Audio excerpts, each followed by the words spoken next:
there's nothing that I do right now that will embarrass me if it came out in the light. Sure.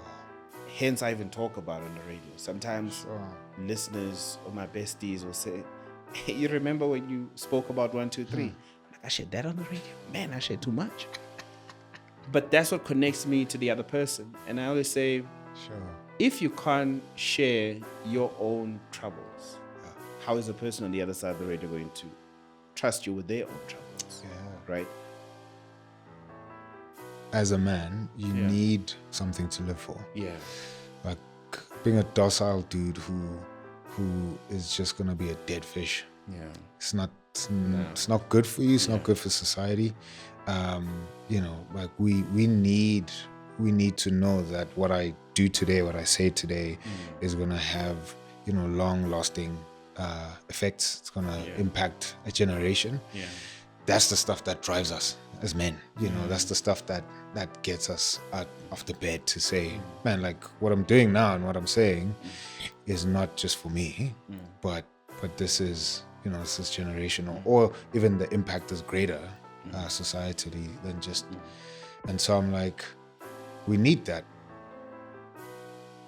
One of my aunts told me something that I always share. I'm like, the reason why some people break up is because when one wins, they don't turn around and see where the partner is. Like find time to wait and pull them up with you. Hey, what's up? Welcome to That Husband Podcast with me, Black Newborn. Here we are husbands who aren't where we want to be, but certainly are not where we used to be. We are imperfect, always failing forward, trying to know better so that we can do better.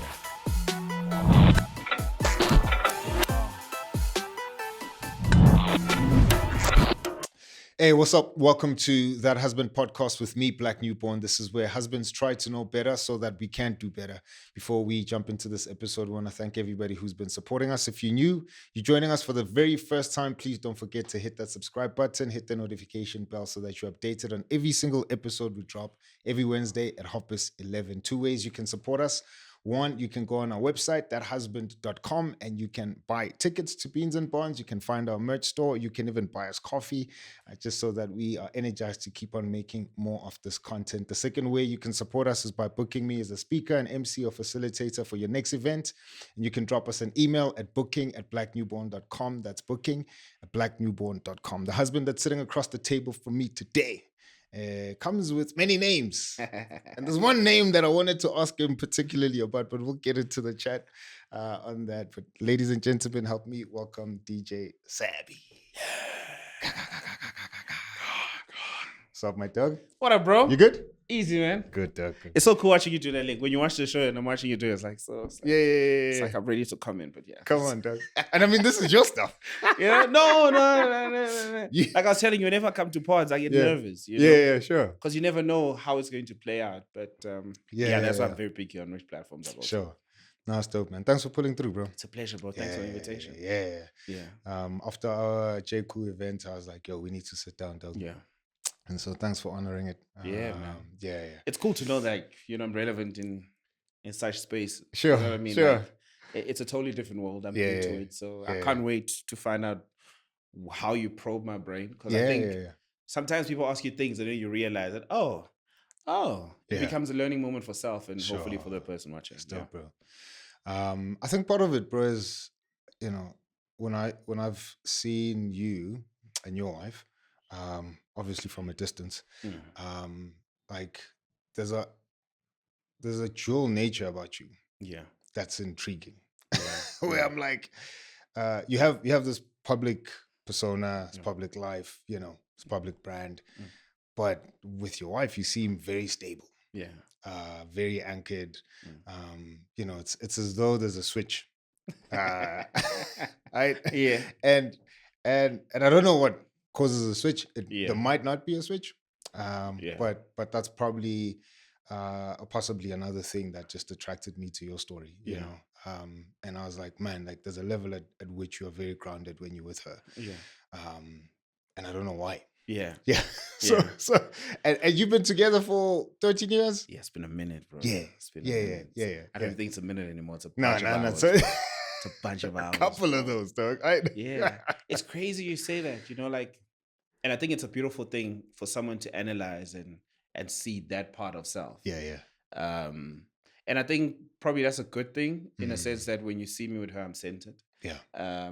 But also probably it's because when I'm home, when I'm with the family, it's less savvy. I'm just Sabelo, Sure. a father, Sure. a husband to this lady that chose to do this life thing with me. Yeah. And a father to these amazing kids. And we just try to do this life thing together. Still, bro. So there's no pressure from the world. There's no Yeah. pressure internally. I guess it's the pressure of being a man, of wanting to provide for these people that you've taken to be with you.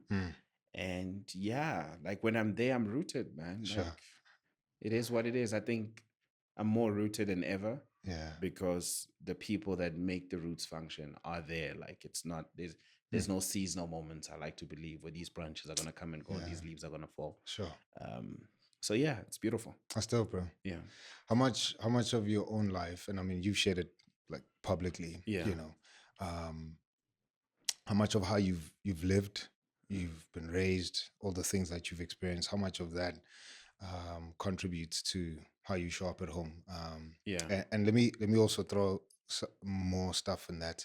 I don't know if you've seen the Beckham documentary. Yes, I have. Bro, super identify with that thing. Yeah. And how every time, you know, he only shows up as Beckham if Victoria was there. And Victoria kind of gave him an anchoring. And I identified with that so much. I think, and I'm probably paraphrasing, but he used the phrase that Victoria was his home, you know, and so whenever he's at home, then he can fully show up as himself. And so I identified with that because of my own personal story, you know. So I think growing up in a home where parents were there, it felt like I was anchored, you know. I was launched from a place where I had confidence. Any room I went into, I knew that there were giants behind me. And obviously then that fell apart, age 15, dad left. And then I just felt untethered for all that time. I was in the wilderness until my wife. Yeah. You know, so when I got married, I was like, man, and I only could articulate this later, that it just felt like I could breathe again. You know, there was a sense in which I had somebody, something to live for, you know. And so when I hear your story, I'm like, man, how you came up, you know, I mean, your hostel story is nuts. It's crazy. Like, still people don't believe it. Bro, I was homeless Yeah. for like a short while. And so when I heard you speak about that, I was like, oh damn, like there was something that I resonated with. You weren't homeless. Yeah. But I could just imagine just the experience, you know. I think there was an interview, you said it's as though yes. you know, and I was like, damn, like I feel that, right? And then fast forward, I'm like, man, see you with your wife, your boy, and obviously now your daughter. And I'm like, I wonder how much of that really centers you so that you can show up the way that you're showing up right now. You know what I mean? Am I correct in saying that? Is there any correlation? So I grew up in a family where I know what love is, right? My mom made sure I know that I was loved. My dad made sure that I was loved. And then all the sides of my family like, I've never felt unseen. Sure. If that's the best way to describe it. There's never been a time in my life where I'd look at myself in the mirror and doubt my existence, you know? And the older you get, you realize with the names your parents gave you, where they were mentally, the expectations out of you. So when I'd always ask my mom about my names, she would share the story with pride and joy because she's always wanted a son. So she has 2 children, my brother and my sister. Before she met my dad, who's got 1 child, my brother. But my mom always said after my sister, she knew that she would love to have one last son. Hence, she decided to name me Sabelo Sak. You know what I mean? And hearing that, it brings tears to my eyes every now and then when I think about it, because I think it's always great to land in this world and with age realize that I was born with an intention. Bro. The day my dad courted my mom and the day he suggested or initiated, it was mutual. The intention was pure. And my dad had a thing for Xhosa women and he loved the Xhosa language. Come on, and he named me Vuyisile, you know what I mean? Because Begavui, Begajabulile, he was so happy. Then he gave me another name, which is Busiso, which is a name I was called by in my township, Sure. Lady Smith, before I moved to Mandane. Yeah.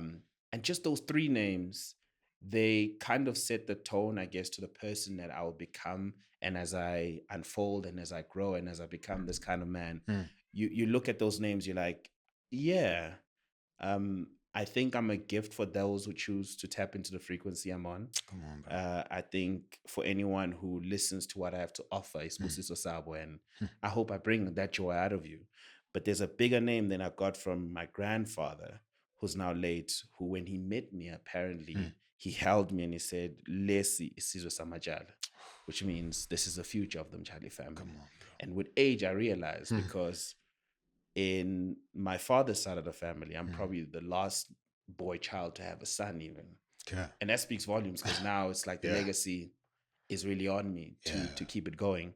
But going back to your question, I always love to reflect to those moments and those points, because even how I was raised with my parents breaking up, 1997, I was 7, and seeing that split after the glimpses of having, you know, a nice knit family, waking up in the morning, there's a mom, there's a dad, and just that those small culture moments that you remember vividly from a very young age, and then they break up, and then you're like, that's one thing I don't want for myself, you know. So you start taking those cracks and those nuances and saying to yourself, listen, if I'm ever blessed an opportunity to ever get married, this is not the kind of home I'd like to build for myself.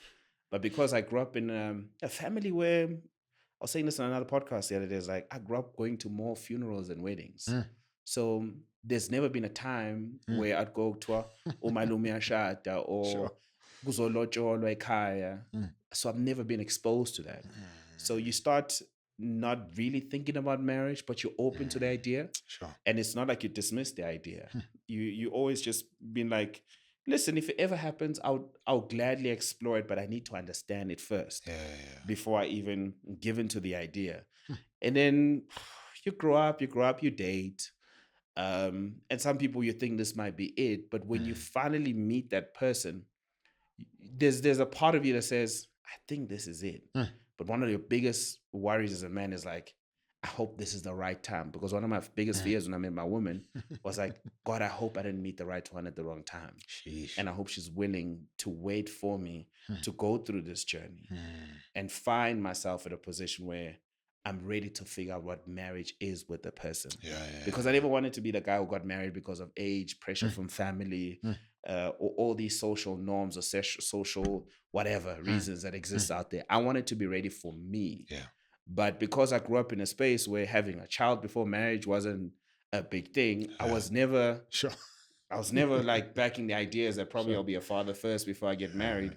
Even though in a Christian household, as much as wasn't really an intense thing where they told, you know, kids before marriage or sex before marriage, but no one really kind of like amplified that in my head. So when I made a decision, I'm ready to be a father, I didn't feel wrong about it. I didn't feel guilty about it at any point. But a part of me knew whoever I decide to give my seed to is a woman that I'll marry one day. And that's how everything unfolded. Bro. Yeah. Man, run me through what you mean by that. Like, Yeah. you know, right person at the wrong time. You pray that she gives you space. Yes. So that you can come to an understanding for yourself of what Yeah. marriage is. Because another interview I heard you speak about how you were ready to have, you know, your son. My son, yes. But before that, your wife was ready. Yes. And you were like, Wait for me. I still need to, you know, Yeah. let it settle. Yeah. And it eventually settled. What are those periods, bro? What are you thinking of? What's happening? So in my 20s, bro, like I said, so 20, I joined Y. Sure. Right. And I made a decision to self. I said, listen, for the next 10 years, I'm going to be at this place. And from the outside and even in the inside, I realized that with the nature and the culture within this space, I don't think I'd be fully committed to marriage. Right. And I feel like marriage is not something that one should take lightly, as if it's a light thing. So yeah, it's a dog when it's time. I felt like an inner me needs to be ready. And also just being, and then my wife always says it was an excuse, but I was like, it was possibly a great excuse for me to figure out during that time, especially when I turned 27, 28. I remember 28, I was like, whew, Because I already done 3-4 years on Drive It Why. Sure. And it got to a point where I wanted to talk more about marriage on the air, but I felt like the audience I was talking to is mentally not there. Yeah, sure. And that's when I started feeling like there's a change that's happening in me where I'm ready to do the crossover. But I need to be fully committed to the reasons why I want to do it. But the reasons why I wanted to do it, I still didn't have the answers to it. So that's when I started probing and chatting to the Khutmans and even the younger homies. I'm like, yo, bro, I saw Mvana, you pulled up with the cows. Like, when did you know? What's up? Yeah. And most of the guys just gave me reason like, bro, I just want to grow. I feel like this is the right person to grow. I feel like there's someone who waters my dreams, who I feel more centered. I feel like I'm rooted. The idea of marriage is not scary. Whatever it is, let me figure it out with this person. And I'm not going to lie. I remember waking up one day, I always tell this story. She was cleaning. I looked at her. I was like, it's time. Yeah. It's just time, you know? Like, it I don't know, was it an epiphany? I don't know if it was a moment. It was like, moment. I was like, there's nothing this woman has to do to convince me. And her intention is not to convince me. I know her intentions with me. I know where she stands with me. There's never been a time where I doubted myself when it comes to her. There's never been a time where I doubted her position in my life. And I looked at my son. I'm like, we're making beautiful babies. I can only imagine another one that's coming. And with everything that I've always wanted to do, she was very supportive of it. And I enjoyed making her happy. So there were so many reasons. And I remember my mom also when she met her, and I've never introduced any lady to my mom in a physical. It's crazy. My mom was like, this is it. We alone for them. You know? So those blessings also from my mom kind of just gave me validation to say, I think this is a full stop. That's dope, bro. Yeah. Any sense of fear after that? I think the fear, even with the idea. Okay. You know, I'm giving my forever. Sure. I'm giving my tomorrow, my now, my ideas, my vision now has to come with you. I'm asking your family to trust me with you forever. And for me, asking someone to leave their family for you says a lot, bro. And me saying I will commit to you for as long as you and I breathe in this universe, for me that is powerful. And to say I'm ready to do that, it's scary. It's like finding out that even if you want to have children and she says, listen, I'm pregnant. You're like, whoa. It's happening. It's happening. Sure. You pass the first trimester, second trimester, and you hold this human right in your hands. You're like, you are my responsibility until the day I'm gone. And I feel like even when I'm gone, you're still going to pray to me. Yeah. You know? Sure. And then also to her, just a sense of her knowing that she doesn't have to do this life thing alone anymore. Yeah. I got her.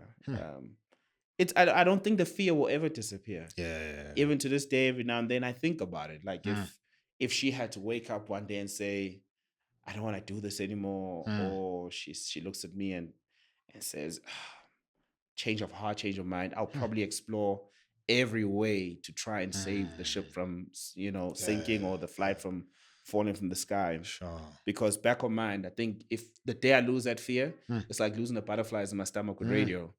Then, nah. Yeah, you're done, bro. I'm done, which scares me. Sure. Yeah. Sure.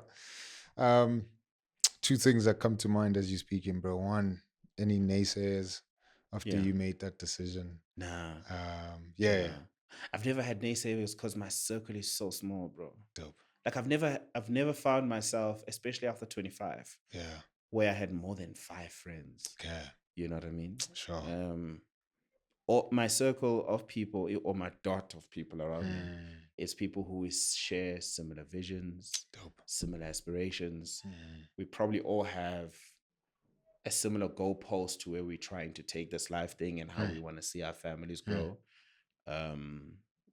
So I never really had people. I think I had more dudes coming at me saying, yo, dog, like, are you sure? Like, how did you know you're sure? Sure. And then you kind of become a role model to this idea of getting married or a family unit. Yeah. And then you're like, bro, I generally trusting my gut here. I'm trusting my God.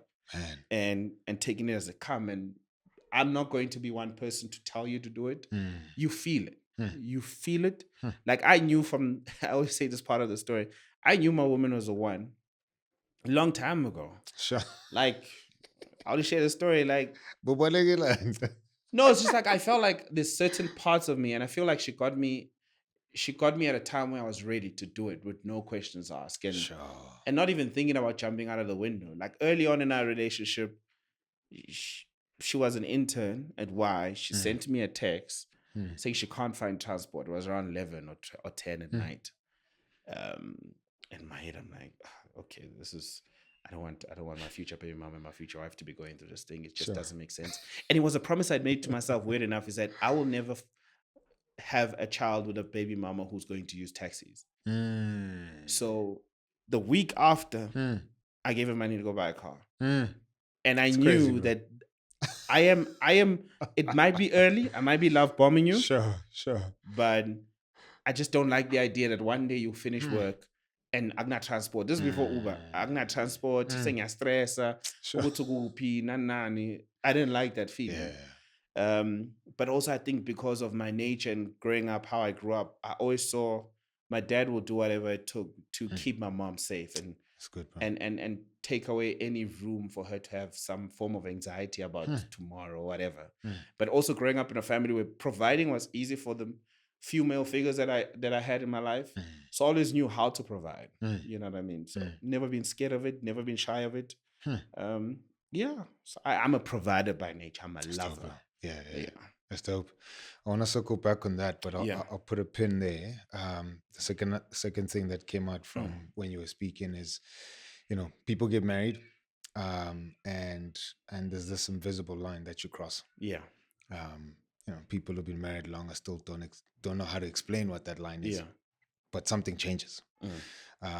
Did you experience that? What were the changes before? So it's like, we're not married. Yeah. And we're living together. Yeah. You woke up to her cleaning, so you've seen that side of her a couple of times. Yeah. But the minute she says I do, man, things change. Yeah. Right? Good, bad, ugly. Yeah. But something happens, right?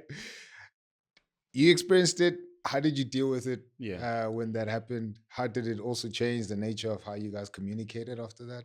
Weird enough, my wife used to joke about it while she was still my girlfriend. Yeah. Saying, no, that's wife privileges. Yeah. That's wife privileges. There's certain things she would hold herself from Sure. and say, you need to bring the cows for that.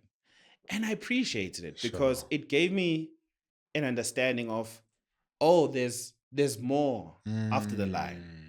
It's like, okay. And she would say it in a subtle way, but I didn't fight it. I was like, okay, I'd like to experience more of this. You know what I mean? I'd say probably in our relationship, she gave me a good 75, 65%. But even the loss of my mom, I saw the wife support. And even after that moment, I was like, I think she gave me a wifey feel. Because if it wasn't for that moment also, and there's something about the lowest moment of your life. Yeah. The partner you're with at that time kind of gives you an indication of what kind of partner or wife they will be one day. Sure. And navigating that moment, I remember her saying, bro, there was a time where I hated God, hated the Bible, hated it. Don't tell me anything positive. I just lost my mom. And one day I was seated in the most kindest of tones. She was like, at some point, you need to get back to believing in something. It's either the Bible, it's God, Abba pants, or else you're going to lose yourself. And those are the moments, man. You're like, listen, that's change. You know what I mean? I'm experiencing another side of you. Sure. I'm experiencing another side of me. I've never lost my mom before. I've seen her almost passing away, but now it happening now, and just the support. It's a beautiful journey. After all of the things that we've been through, the learnings we've been through together and learning each other. I love this, and there's just always been a sense of support, wanting both of us to win, and how she's always wanting me to be close to God. You know what I mean? Like my wife really, now we have a culture going to church every Sunday. I love that. You know what I mean? Like I love that. And I feel like with any man, there's got to be a sense of belief in something. Yeah. And I say this as someone who was in between. And I think also Breakfast Radio kind of now allows me to show off my spiritual journey. You know what I mean? With the spiritual alignment. Sure. Is that I'm also on a journey. And the more I travel this journey, the more I realize my learnings with the people also as I embark on this journey. So yes, there's definitely been changes, even changes on self. I think whatever the idea of a great man is or a better man, I know that for as long as home is good, the world will be good. Sure. And I'll just say to the wife is that one thing I embrace with change is that for as long as you know what's happening in my head, for as long as you're aware of what I'm thinking and how I'm feeling, then you'll know how to deal with the change that comes next. Because I never wanted it to surprise you or just show up randomly. One of these days I had a big meeting and she calls me and she's like, I know you will probably just want to be in silence right now before this meeting, but I just want to say this. And for me, it's just a reminder of who you married. Come on, man. Someone who knows you, but they just want to remind you that you're not alone. So yes, there's so many changes. I have more positive than negative. And maybe that's the journey that we're still going to embark on. Because I always say to her, one of my biggest fears is that I haven't seen you lose someone you love. I haven't seen you lose a mom. I haven't seen you lose a father. I've never seen you lose an aunt. And that will be a smaller earthquake in our relationship because I don't think you also know what kind of person you'll become during that moment. So that's one of the changes. But losing a job, losing certain moments, having to refine yourself, find yourself. I've been there and I've seen that, her taking the leap of faith, leaving one job and just jumping into a different career, trying out a new business, and you just having to be the pillar of strength to say, listen, I believe in you, the highs and lows of those journeys. And that's what's expected out of a relationship, to know that if you decide to swim, you won't realize how deep the waters are alone. Come on. So that's been beautiful for me. Still, bro. I was thinking now, earlier on you had spoken about how she would withhold certain things for the moment when you guys would cross that invisible line. You Sabby. Yeah. Right. And again, that's the thing that intrigues me about your relationship with your wife, that like I think you're generally authentic. Yes. You're generally the same dude anywhere you find yourself. But man, there's just a thing around how your wife pulls you in. Like, like the sense of gravity. Yeah. So I'm like at the point where she's like, yo, we're not doing this until you cross the line. Like, where's your ego? Where's your like you don't know who I am, right? Like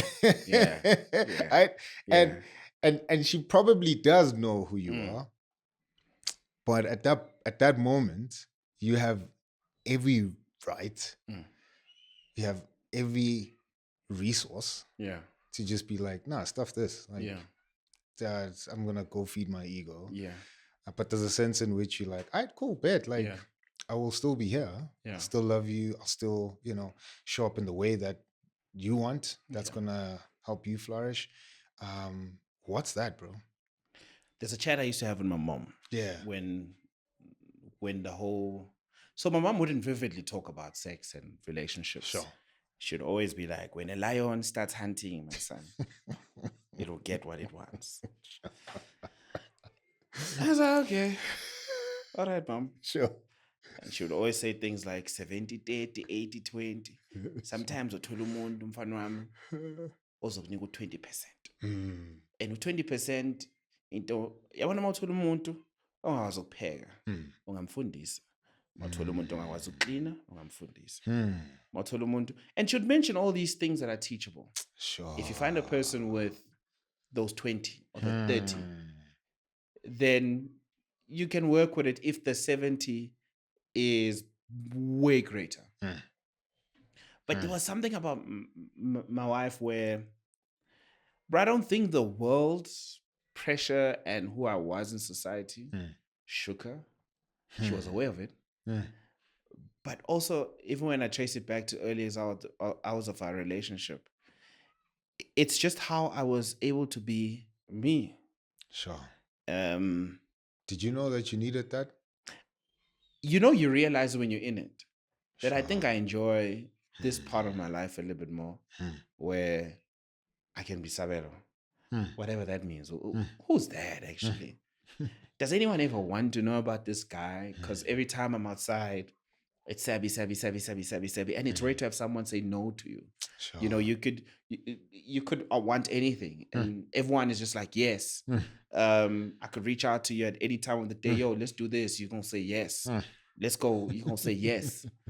And you start maybe thinking, so people just like Savvy. Yeah. And then you meet someone that wants to know more about you. What's more about me? Then you start thinking like, who am I outside of these labels, outside of these titles, outside of these hats? You know what I mean? The DJ, the TV presenter, this great guy that everyone sees. But when you're all alone, you're like, who am I, dog? Man. And then there's someone who actually wants to help you go on that journey. Sure. Yeah, I'm getting a bit emotional thinking about that. And maybe going through that journey of self-discovery of who I am outside of all these realms made me connect with her a little bit more, because she was not really about what everyone else sees, even though she was aware of it. She just wanted to connect with me a little bit more. Sure. Get to know me a little bit more, say no to some of the things I say, even say I'm wrong. You know what I mean? But do it in a very kind way. Yeah. In a graceful manner. And also someone who is open to you teaching them things that you probably wouldn't teach anyone else because you think these things are not cool, because Sabby does cool stuff. Sure. But I want to take you to a place where I buy meat. Yeah. And when I take you to this place, I buy meat, you're shocked, because I used to buy meat in downtown. Sure. So, I'm just sharing. So when we first met, she didn't understand it, because I'm big on saving money. Yeah. Right. So it would take me a full day to do groceries. And maybe these are the teachings from my aunt. This is where I get my vegetables. This is where I get my meat. This is where I get this. So it would be a full day thing. Come on. And I remember the first time she came and she's like, so you do this every month end? Yeah. I'm like, yes. I'll go to Southgate to go get my meat at Sheds. And when I come back, I'm going to get at the time I used to get it at Park Station at the butcher there next to KFC, Chicken Licken. And then I'd go here to get my vegetables. And then she allowed me to do this for 2 months. And then she started loving it. Sure. And then she started saying things like, the amount of petrol you're spending, You're trying to save money, but you're spending more money on petrol. Like she would raise all these points. And then, some things I would fight and some things, but then you start reflecting. Sometimes they tell you certain things, but when you're by yourself, you're like, hey, I think we're right. Yes, I think we're right. Sure. But one habit I still can't let go is buying the meat. I buy the meat. But it's just those things. Like those are Sabelo's things. Those are Sabelo's teachings. Those are Sabelo's habits. And I was able to open that window and let her in. And there wasn't a moment of being judged or being looked at differently. I think she was able to kind of clean it up nicely. Sure. To get me to this bullies guy. Yeah. Come on now. Come on now. Nah, bro, they play a significant role. A massive role, bro. Yeah. I always say that my wife is the only woman with an ability to take off my cape. Yes. And has hands that are gentle enough to know how to put it back on without crushing me. Yeah. You know what I mean? And I find it very rare. Yeah. Even with married couples, that spouses would do that for each other, especially wives to husbands. And if the husband has a public facing, brand name, like how does she reel in the ego? How does she reel in the brand? How does she, again, guided by you, separate those two things, so that she's talking to the real you? Yeah. And not that your public facing persona is not you. Yeah. But there is a sense in which, like we put on capes, we come to work, Yeah. and then we have to, go back home and be Clark Kent and not be Yes. Superman. And she's able to put that cape back on. Yeah. Sometimes you forget when it's time to put the cape. Put it back on. Yeah. Like you're just outside doing your thing. Yeah. And you probably have a moment where you forget, do you know who I am? Yeah. And she has a very nice way of saying, babe, remember the king that you are. Cheers. And then you feel it. You're like, yeah, babe. Man, these ninjas think I'm just a normal superhero, man. I'm Superman and Batman. They don't know me, They don't know me, man. They don't know me, man. Yeah. You know what I mean? That's dope, bro. You're right, actually. Yeah, You're right. Yeah. She has a way of gassing you up. Oh, yeah. Um, How does your wife gas you up? My wife. Yeah. It's in very unexpected, random moments. Yeah. The moment where I'm like, this is it. Yeah. You can. Yeah. It's just like, right? Yeah. Whatever. Yeah. Yeah. But it's in, especially when I'm down, man. Yeah. Especially when I'm down, she has a way of reminding me. And here's the funny thing. It's in the moments I'm down, when she reminds me of my potential, who I am, my greatness, I don't want to hear it. Right?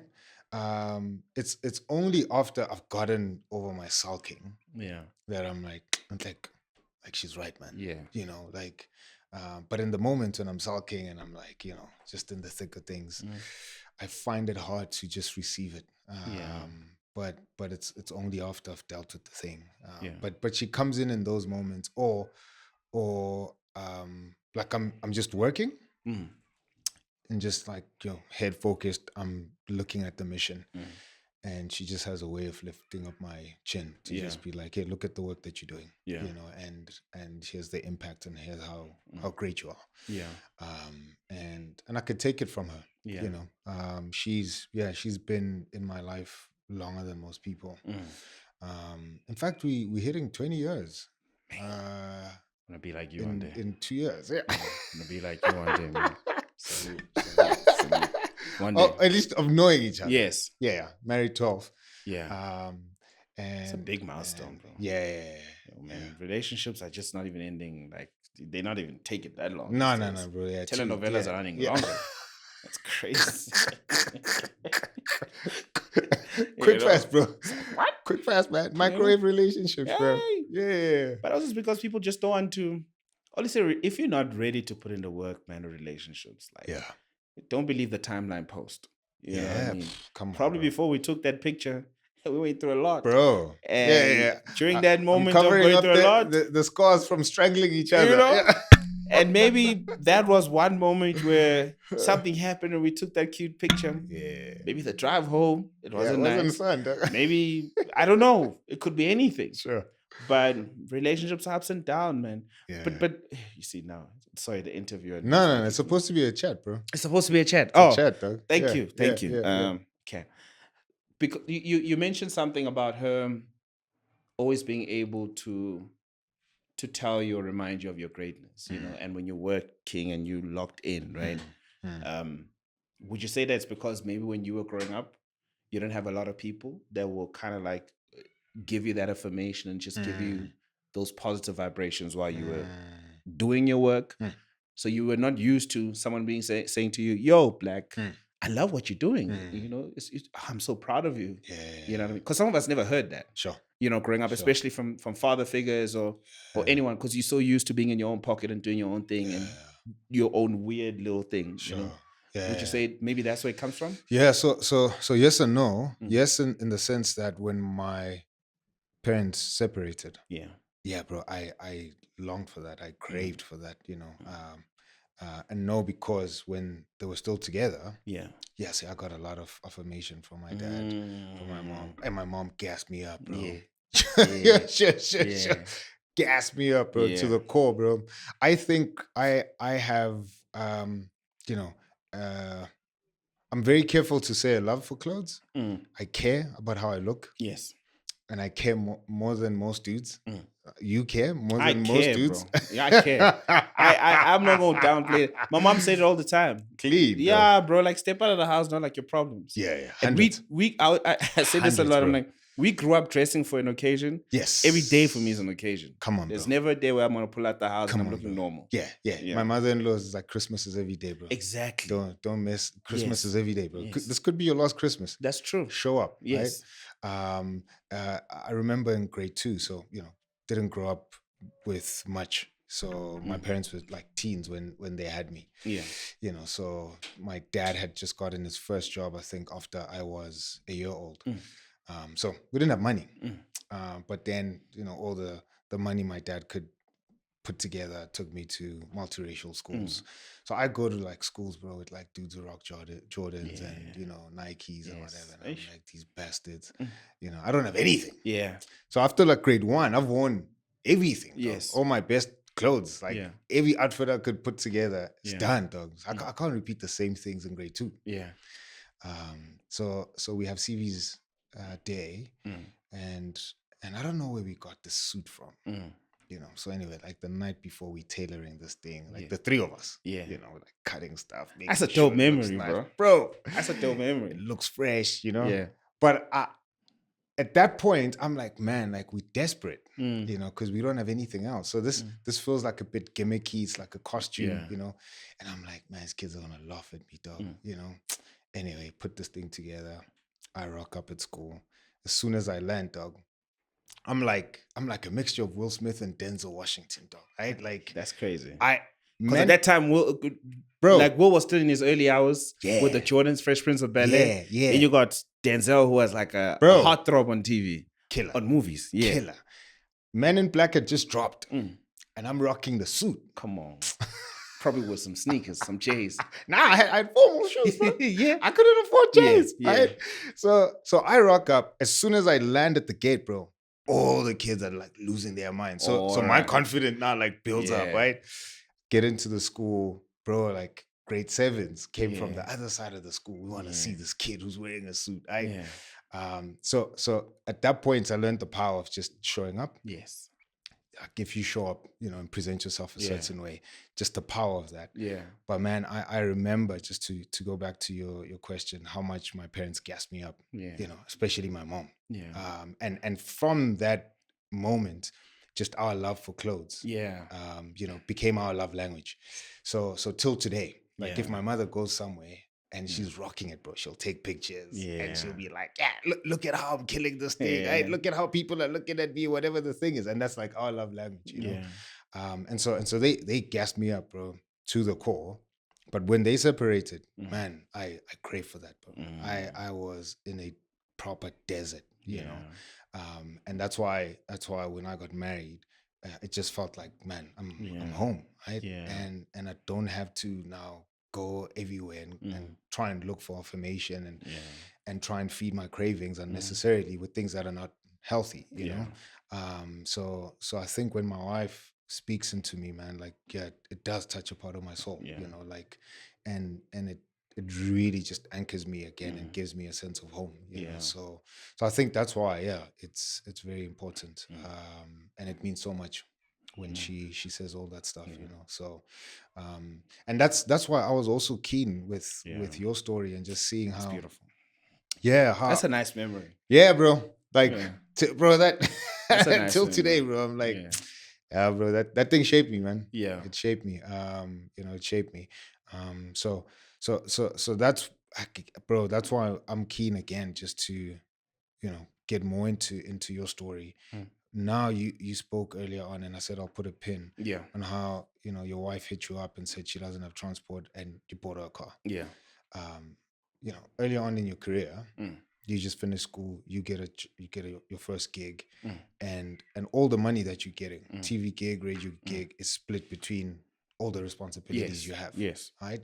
A lot of people from the outside don't understand that pressure. You're on TV and radio. Yeah. Dog, you must be killing it. Yeah. And you're like, money's coming in, but I have home, I have an apartment, Yeah. I have a car. I need to keep my life afloat, right? That pressure you felt then, to the moment where you can easily say, I'm gonna buy my baby mama a car.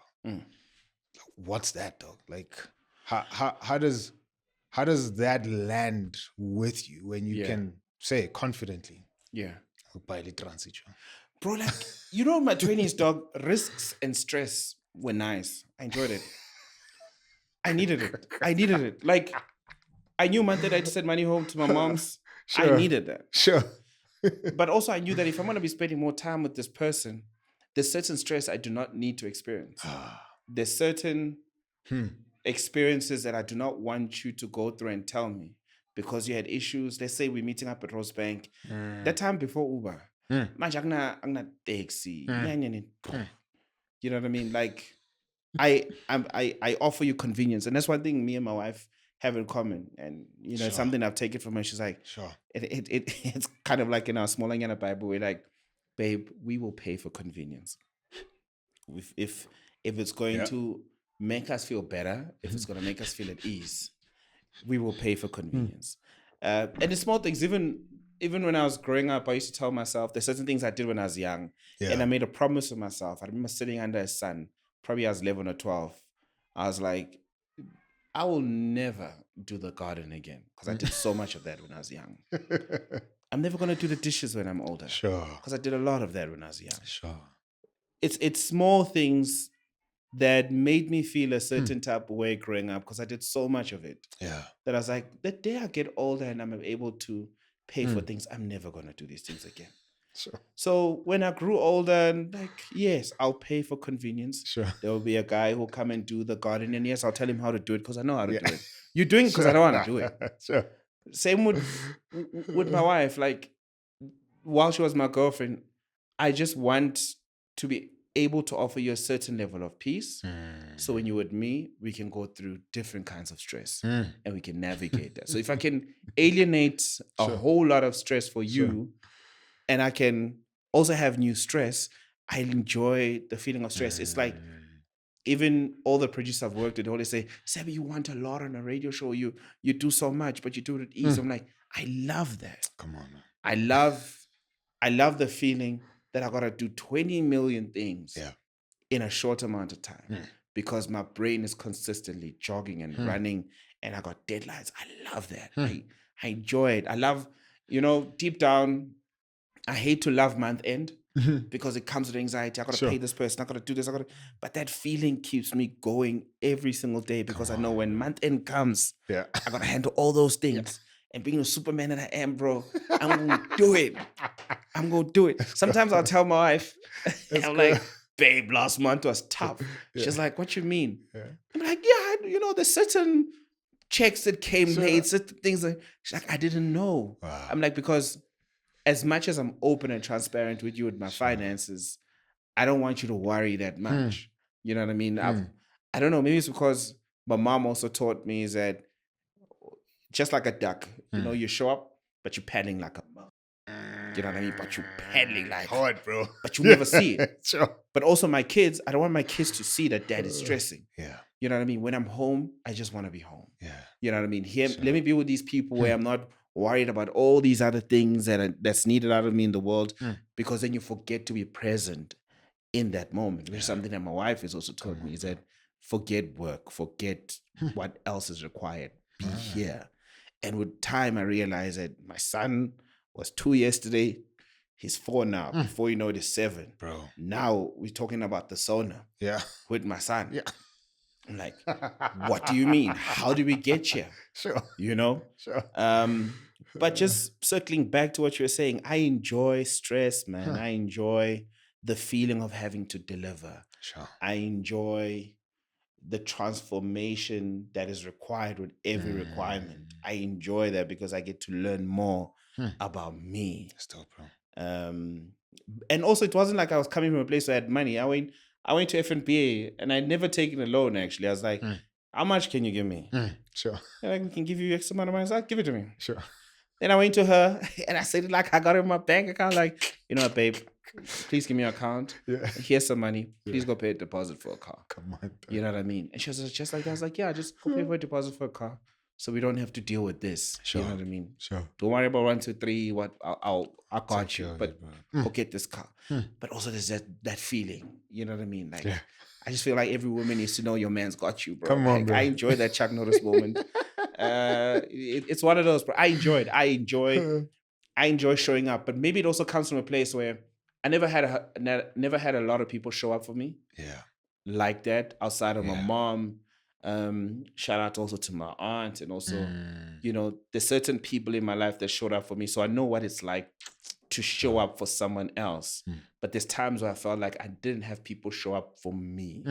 You know what I mean? They did it for their own reasons, but it wasn't for me. It wasn't for you, bro. Man. Yeah. That's dope, bro. Yeah. So the stress of having a second kid was nothing. Bro, I wanted to go so bad. Yeah. I wanted to go so bad. If I had it my way, we're probably gonna have my second kid long time ago. Yeah. Sure. But it was one of those things where she was like, "You're putting so much pressure on me." I was like, "No, the gender is me. The gender is on me. So don't worry. I've done my research. Sure. To get a daughter, I need bro. Everything I read, every video I watched said you must. How many pineapples? Lazy sperm. So I was eating dairy. I was eating. Bro, I gained so much weight from my daughter. I stopped going to gym. Like, so when she was like, the gates are open. That's crazy. This is your shot. You're telling me I had to gain weight? Bro, I had to gain weight for my daughter. That's crazy, man. When I had my son, bro, I was 5'2" GQ cover. Because I was out there at the gym. You know what I mean? Crazy, man. Like, boys are some strong swimmers. Yeah. And I got my boy. I was like, listen, here we are. For my boy right now, I'm telling him, like, bro, if we're trying for a kid, I'm like to him, like, if you trying, we trying. Yeah. You know, it's my boy. Like, shout out to Kenny one time. Like, if you trying, we trying. Yeah. So you gotta follow my diet to get this daughter. I figured out the code. Yeah. It's not about opening or closing your eyes, boys. It's in the food, man. Right. It's in the food. Right, the food, bro. Just eat what I'm saying you must eat. Come on, dog. And then when the day comes, and also we don't talk about the preparation before the actual order. That's big. It's a big thing. That's big, bro. Get yourself ready before you get the order out. Yeah. Keep them inside for as long as you can. So when you're striking with the goal in mind. Come on, dog. So, and God worked how he worked, man. And That's hence fine, when bro. I got my daughter, like it was written in the stars. You said, like, there she is here. Yeah. I'm comfortable saying I'm probably done having kids. You done? We say we're done. I mean, you said you wanted 3 at some point. Yeah. 3 is a golden number. Yeah. 3 sounds nice. Like right now, even when we sit, there's an empty chair. Sure. And I always like to both of them, like, but come on, man. we have to fill this chair. We have to fill this chair. Yeah. She's like, no. I'm like, you know what? It took me like what, 7 years to get this one. Yeah, sure. But I know we don't have 7 years. 40s are on the corner. Yeah, bro. Let's just get out the bag now. So might come with another card. And then, come on now. I don't know. Bro, with that logic, I failed because I've been this skinny all my life and I had to go, bro. You had to go. Yeah. Yo, man. First one. How many do you have right now? 3. 3. Yeah. Dang. Boys, go.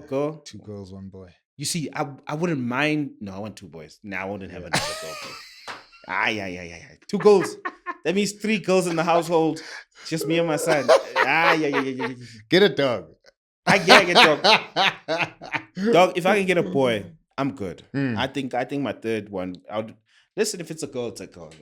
I'm happy either or. But a boy would be nice. But if we don't have one also, it's like there's no pressure. No, it is what it is. And also to be nice to have an oops baby. Sometimes we joke about it. It's like, maybe when we're in our 40s, we're chilling somewhere. No way. And we decide to no way. Let's have an oopsie. No way. In your 40s, in bro. my 40s, bro. I'm tired now, dog. I always say to him, now imagine having to wake up in the morning to take care of a kid at 40 years old. No way, bro. I'm like, okay. I was like, yeah, we'll get 2 nannies. Sure. In that case, we'll see. So you got how are the dynamics though in the house? So the other 2 are currently in my wife's womb. You got twins pulling up. Twins, bro. Yeah. Yo. What did you eat, dog? Yeah. See, I got the diet, dog. Dog, twins. I think are every man's dream, dog. Because we shop once, bro. We're done. And it's a boy and a girl.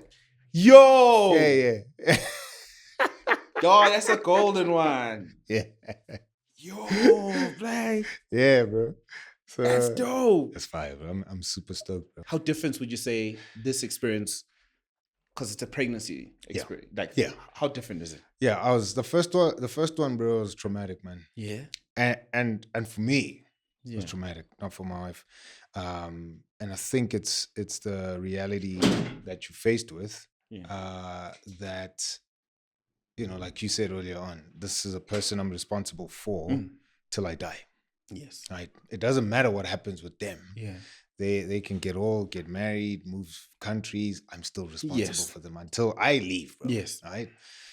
So I think that's the thing that shook me. Yeah. One, but then secondly, it was the constant changes.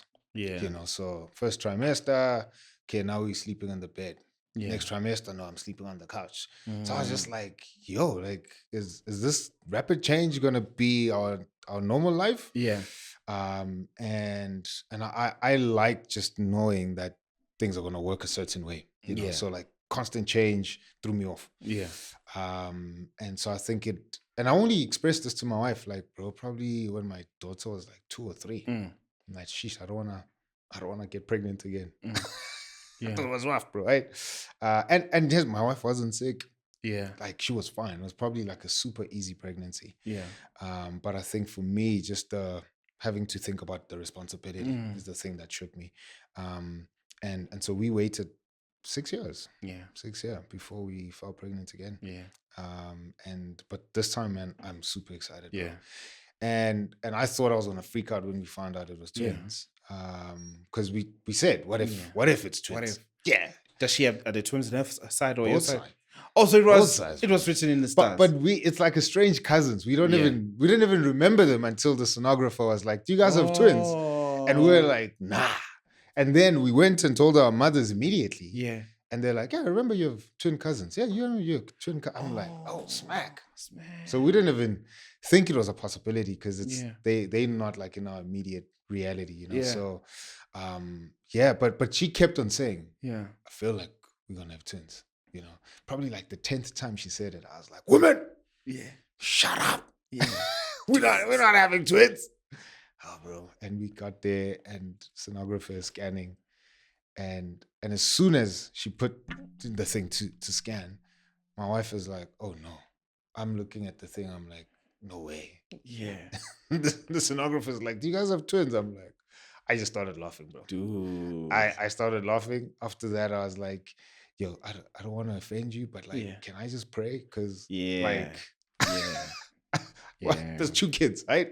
So, but I'm excited, man. Yeah. I'm super stoked. Super. Did you guys find at that moment, you know, they for the hamburger and what? Yeah. That it's twins. Yeah. So it was like 8 weeks. Yeah. It was the first scan. Yeah. So we get there and they're like, yeah, it's twins. And we were going to tell our families probably 4 days after that, or 2 days after that, because it was my wife's birthday. And so we were going to tell them on her birthday. Yeah. As soon as we found out it's twins, we like, stuff that. We're calling everybody now. Getting twins. I think it's a blessing. I think it's beautiful. It is, bro. My fear is getting 3 at the same time. Yeah. Twins I can deal. Yeah. 3. It's Cyril's economy. Yo. It's Cyril's economy. Yo. Yeah. I think for every man, we always think money, even though we're happy, like, yo. Yeah. It's 3 of everything. School everything, fees, bro. Everything. Yeah. Everything, bro. But it's a blessing. No, I'm stoked, bro. I'll tell getting you. Goosebumps. It's beautiful. I'll tell you how it is, bro. Yeah. That's beautiful. I'd love to have twins. Yeah. You know, Valentine's. Yeah. Buying flowers for the wife, which is a nice educational moment. I haven't shared on the radio for my son. Yeah. Because I realized that now is a time where we're having some serious conversations. You know, like girlfriend. It's leading to the birds and the bees. Sure. So as I'm buying flowers for his mom, he's like, Dad, why don't you buy these ones? They're already put together. I'm like, there's beauty in putting things together yourself. Come on. And she'll appreciate that one day. He's like, who's she? I'm like, when you find your she, it's like you're starting again. Starting again. Because he does want me to talk about girlfriends. So now I'm starting to teach him about certain flowers. He's like, why don't you get the yellow roses? Sure. I'm like, that's for a different occasion. Yeah. Why? It's a different occasion. But right now we're celebrating love. So we'll do red and white. Yeah. Now, for me, that was also a beautiful moment because you're slowly grooming a gentleman here. Yeah. You know, so he's aware of these things. And these are things we never experienced, father to son. Yeah. So as you say that, it's just making me reflect that I'll probably have to have like different experiences with my daughter. You know what I mean? That one day she needs to get used to being given flowers. And the first flowers need to come from me. So yeah. Why did you want to have a daughter? I've always wanted to be a girl dad, Dope. right? And growing up in a family where I had women love me, I've always wanted a woman who probably will experience love from a woman from my daughter's side. I don't know how to explain it, but I've always wanted to be a girl dad. Sure. It's crazy because I always saw myself being a girl dad first before becoming a dad to a son first. But God said, I'm going to be a dad to a son. And I say that because I feel like I'm more gentle to my daughter. Yeah. I'm very open. I'm very understanding. With my son, as much as I'm trying to do this gentle parenting thing, I'll always be tough on him. Yeah. Because the world is not easy on boys. And the same it will be for my daughter. But I think with my son, like every now and then, even when he talks about not being his best, I'm like, you have to push to be the best always. Sometimes things are not going to go your way. And things are going to go another way. I try and avoid the word failure because I don't even want him to understand it. Because once you get him accustomed to the idea of failing, then he's going to start seeing himself as a failure. But I'm always trying to tell him that, listen, sometimes things don't go your way. Sure. Sometimes the end result is not what you expected, but avoid using the word failure. You know what I mean? So it's just the way I'm teaching him mentally and how to see himself. I think it's a bit more tougher. Yeah. With my daughter, I'm very lenient. Like I shared the story also on the radio the other day. I came home and there were scribbles on the wall. And I was like, oh, that's cute. Look at my baby girl. Yeah. With my son, it was like that. I was like, hey, what are you doing? You know, I'm like, he's only 2. You know, so the experience is different, and I'm grateful. That it's happening right now. But I'm raising a princess, man, who's going to be a queen. I'm raising a son who's going to be very emotionally intelligent, a son who's going to be very aware of himself, a son who's going to be more confident. And those are some of the things that I hope and pray for my kids every day. It's like, I hope they see what I see in them when they look at themselves in the mirror. Especially living in a time where mental health is a solid conversation. You want to start opening those conversations now. So even after school, my son may have chats like, yo, how's school? How are your emotions? How are your emotions right now? Are your emotions better than last week? And it's so crazy how they articulate themselves, you know, like how you will say, Dad, I didn't cry this week. I didn't like when so-and-so did this. Dad, I cried. I wanted to sit next to my friend. But another boy said, so I couldn't sit next to my friend. But it's just creating a room where you can be vulnerable because we never had that. Never.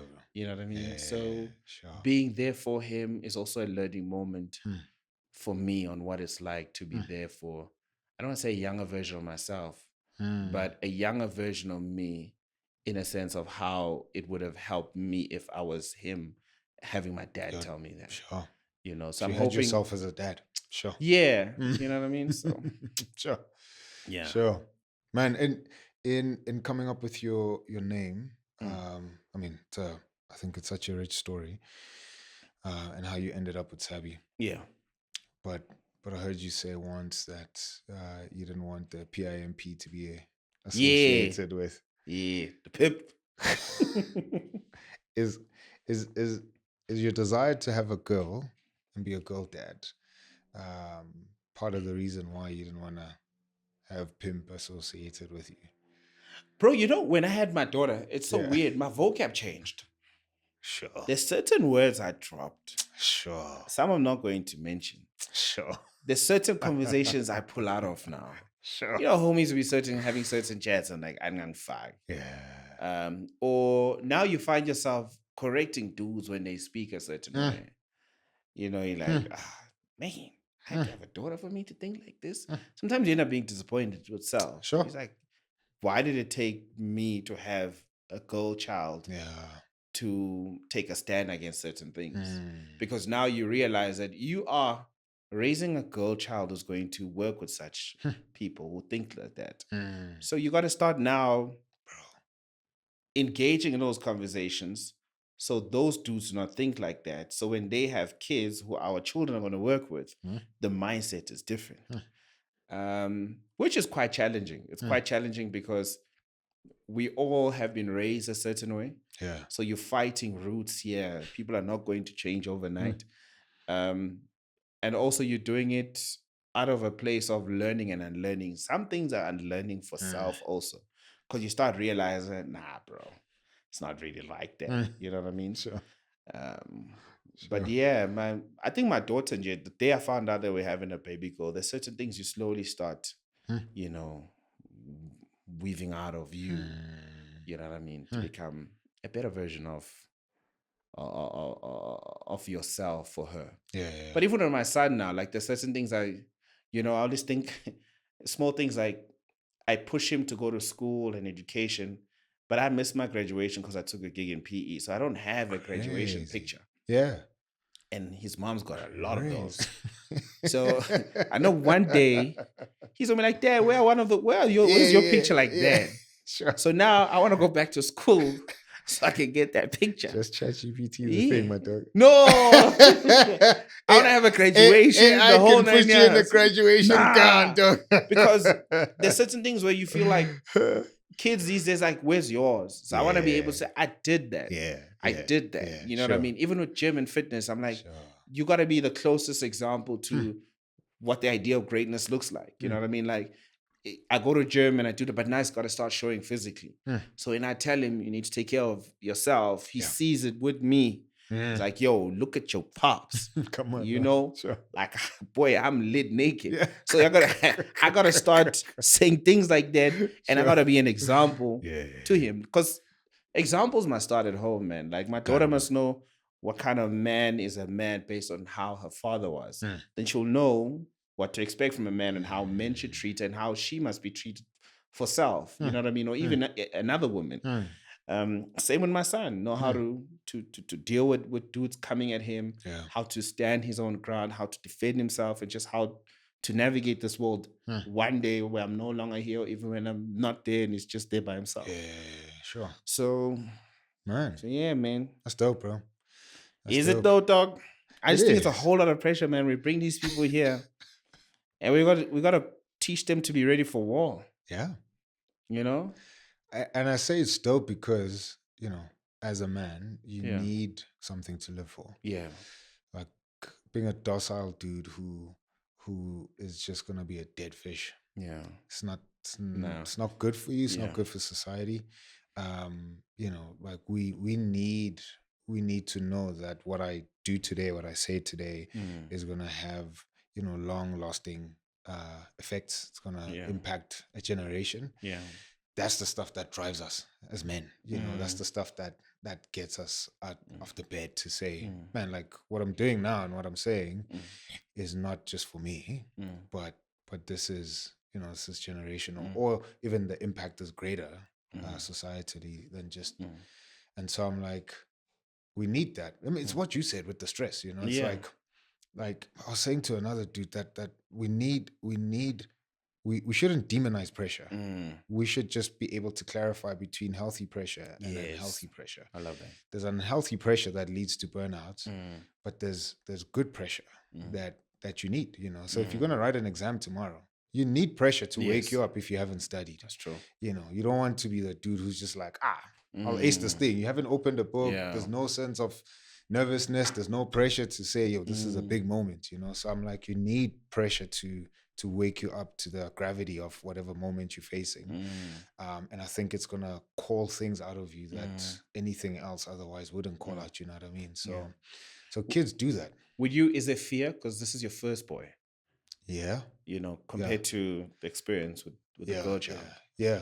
Like, do you feel like there's a certain mindset or preparation now you need to have, you know, considering your story, dad leaving at a certain time, that trauma. Yeah. Now you're going to have this boy who is going to also be the heir. Sure. You know, because also there's that privilege. I don't know why. Yeah. You know, that boys automatically are heirs. Become heirs, You know, but your daughter one day is gonna be like, but dad, why not me? Yeah. You know, that's I've resolved my daughter's the heir, bro. Yeah.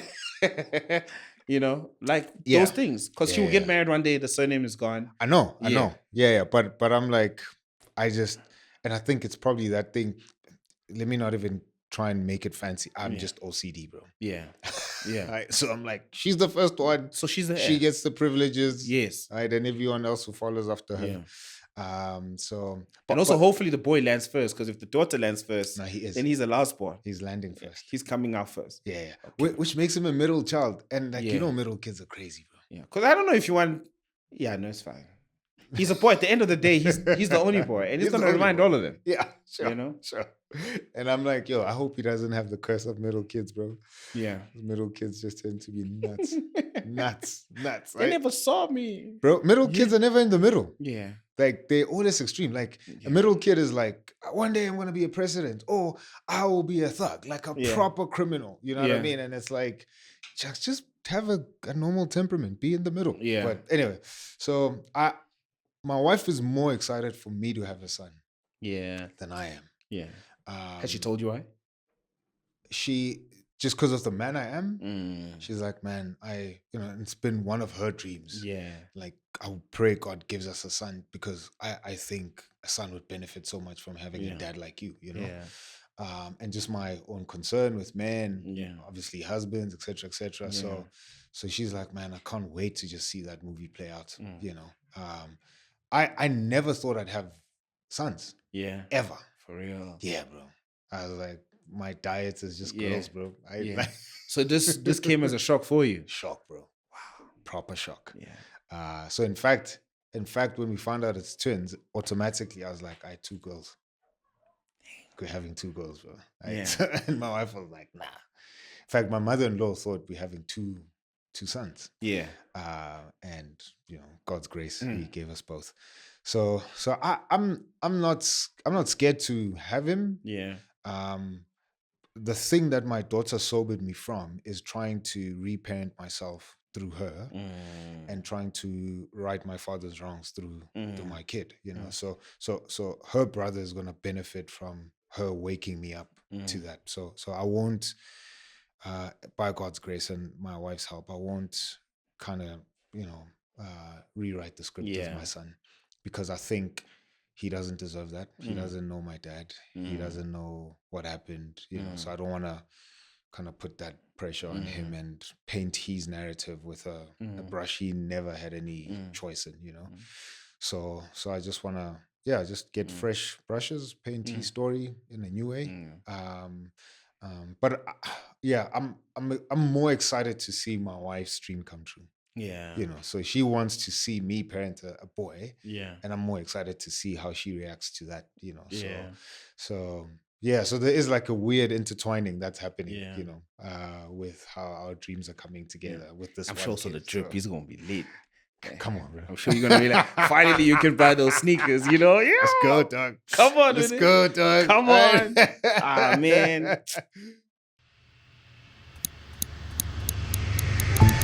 Hey, what's up? Black Newborn here, That Husband Podcast. Some of you have been asking us, man, when are you dropping merch? I'm like, where have you been, dog? If you don't know that we got merch, all right? Go on our online store, thathusband.com, and you can find our merch right there. We got that official black That Husband hoodie. Now, super dope, super clean. You know what it is? If you wear it in the streets, people will know who you represented. That Husband, all right? But man, let me tell you, it's unisex. Anybody can wear it, but if you wear it, that spirit of the real daughter is gonna come out, and all the affirmations about the right kind of daughter that you want to be. I rock this thing. It's gonna be super dope. If you don't have game and you're a husband, just buy this hoodie, man. And as soon as you walk into your house, your wife is gonna be like, oh, daughter, my daughter, right? And if you're a wife, rock this, and your daughter will love you. If you're not married, telling you this is how you get a daughter.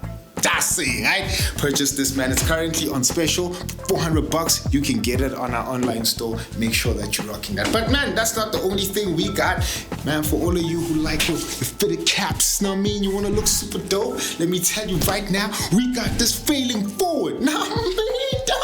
We're not just Popeyes or clowns or punks that just fail. We are failing Pambili. Failing forward, man. We're making sure that we're not staying where we are, because we are husbands who are trying to know better so that we can do better. Go rock this. It's going to be super dope, man. The streets will know who you is. I'd make sure that South African sun is not hitting your pretty face, so that you are rocking up and becoming the kind of daughter that your wife wants. But you can also rock this if you're a woman as well, man. It's for everybody, right? One of our interns rocks it, and in fact, now she's gotten a lot of DMs. Let me just tell you. Her name is, let me not say. Alright, but it's super dope, super dope, super dope. We keep it moving. We also got super, super, super incredible cups. Alright, man, you grab this. Now me, get into the office. Let them know that you are representing that husband.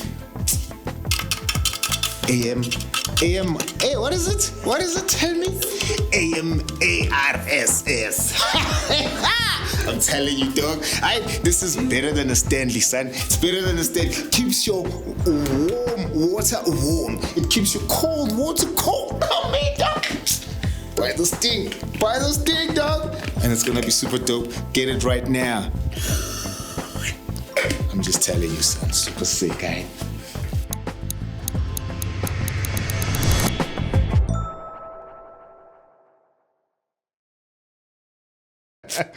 Yeah. But I think you touched on something. One thing we all can't run away from, right? Is we will always try and heal the kids in us through our children. Sometimes it's not fair. Yeah. But sometimes it's fair. I don't know how to explain it. Sometimes you need to realize after doing it that what I just did right now was for me, not for the kid. You know? I remember when I bought my son, I was saying this on another pod. When I bought him a PlayStation 5, his reaction kind of hurt me because it wasn't that. Because, you see videos on TikTok of how these boys open up these things. Yeah. And, yo, man, my son opened all these other small toys, bro. And he was losing his mind. In my head, I'm like, yo, I can't wait for you to open that PlayStation. We're going to get to the climax, though. Yo, bro, he opened it. It was like, oh, thanks, Dad. I was like, nigga. I thought that was gonna shut the son down. Yeah. But nah, man, he was just like nonchalant about it. He was like, yo, thanks, Dad. That's crazy, man. Bro, it took him a while even to play with that thing. So now that he's older, he's starting to embrace it, man. Yeah. And I'm not that dude, dog. I have a PlayStation and I use it to watch Netflix. You know what I mean? Like, because it's never been like I grew up with PlayStation games, Mario's, and so PlayStation. I'd pay to go play there, go internet cafe. Yeah. So I've never had that relationship with PlayStation. Sure.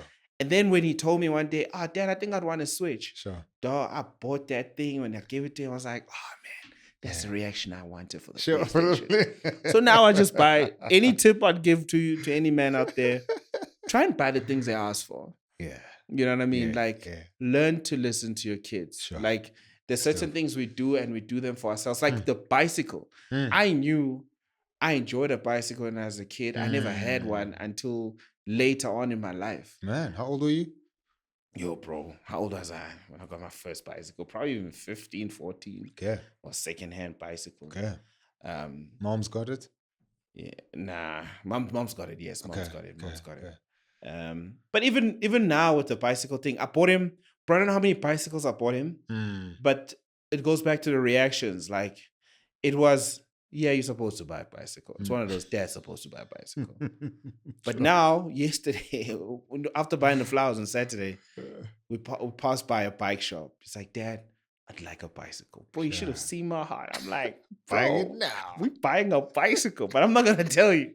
So I'm excited. So now I'm saving it for his birthday because I know the reaction I'm going to get. Come on, dog. You know? Yeah, so basically, I'm just saying, like, sometimes we have to heal the kids in us by doing certain things for our kids. Sure. And then you realize that it's for you more than it is for them. Dog. And there's healing in that. And I think it's beautiful because there's this kind of closure. You close for self. Sure. And the second kids are privileged because you don't even think about it. Yeah. You just know how to parent the moment and how to deal with that memory without trying to feed into something for you. Yeah, man. Which I think has been a beautiful experience. And that's why I feel like there's a different kind of dad my daughter's getting to how my son got me as a dad. And I have to remind myself, like my wife always says, he might look like he's 10 or 12, but he's a baby. Yeah. You know, he's a baby. Yeah. Like that big boy will come for a hug and trying to get a kiss. You know, I'm like, bro, not on the mouth. That's and you, then my wife is like, that's you, dog. Yo, just kiss the kid. I'm like, yeah. You know, and he comes on the mouth. I'm like, oh. You know, it's just But he's a kid. Come on, Give dog. him that, Yeah, because yeah, one yeah. day you will try and give him a kiss, and he'll be like, "No, Dad, No, what are you doing? What are you doing?" Yeah. You know what I mean? So don't make it you. Oh, ugh. I'm like, but you know what? Deep down, he enjoys it. He enjoys that small fight, that small scrum, trying to get a kiss from Dad. Yeah. You know what I mean? I'm like, okay, cool, fine, take it. But it's a beautiful thing. There's a dude I know, bro, who's like, dad took him.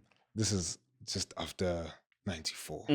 So he goes to a white school and his dad drops him off, bro. So he gets there and obviously all the white kids are kissing their parents. It's a thing. So he's like, oh, smack, when in Rome. Do what the Rose do. So your dad trying to go for the kiss. Bro, this is a black man. Yeah. Bro, in the early 90s. So he's like, I bet, going for the kiss. Debo, what's up? What's up? Hey, Kimunna. So he's like, what The kids are kissing. Dad just. bro, it's like his dad was pissed, bro. Dropped him off. When he picked him up after school, bro, that's the only thing they spoke about, bro. Don't you ever in your life try and kiss me, bro. That's crazy. I'm a man. Do you know what you just... He's like, bro, I am confused, bro. Like, proper confused. Because I'm like... You saw all the other kids. You man. brought me to the school, dog. Like, Oh, man. I thought you wanted me to kiss you when you brought me. Fake, bro. Fake, man. I'm like, yo, dog, even you. So I'm like, yo, man, let that not be you, dog. Let that not be you, bro. That dog, like, I'm accepted. There's certain things I'm slowly doing. I'm like, Come on, bro. yo, my grandfather shouldn't see me. Yeah. But also, it's weird, man. Like, there's these older men in our families that will embrace you with kisses in the cheek, with a hug. Yeah. So there's always been the softness, Mm. but you don't know where this hardness comes from. Comes from, bro. Yeah. You know what I mean? Like, I'm not going to lie. Like, Yeah. my late grandfather would always, say, Wazan Bashan, Wazan, Bafanabam, Wazan. Yeah. And his beard will always just be like a thing. Prickly. It's prickly and like, okay, I'm cool. I'm cool. You know? Sure. So I'm like, love has just always been in my environment, man. I'm aware of it. So it's easy to show it. It's easy to express it. But sometimes we just find ourselves being hard. Yeah, man.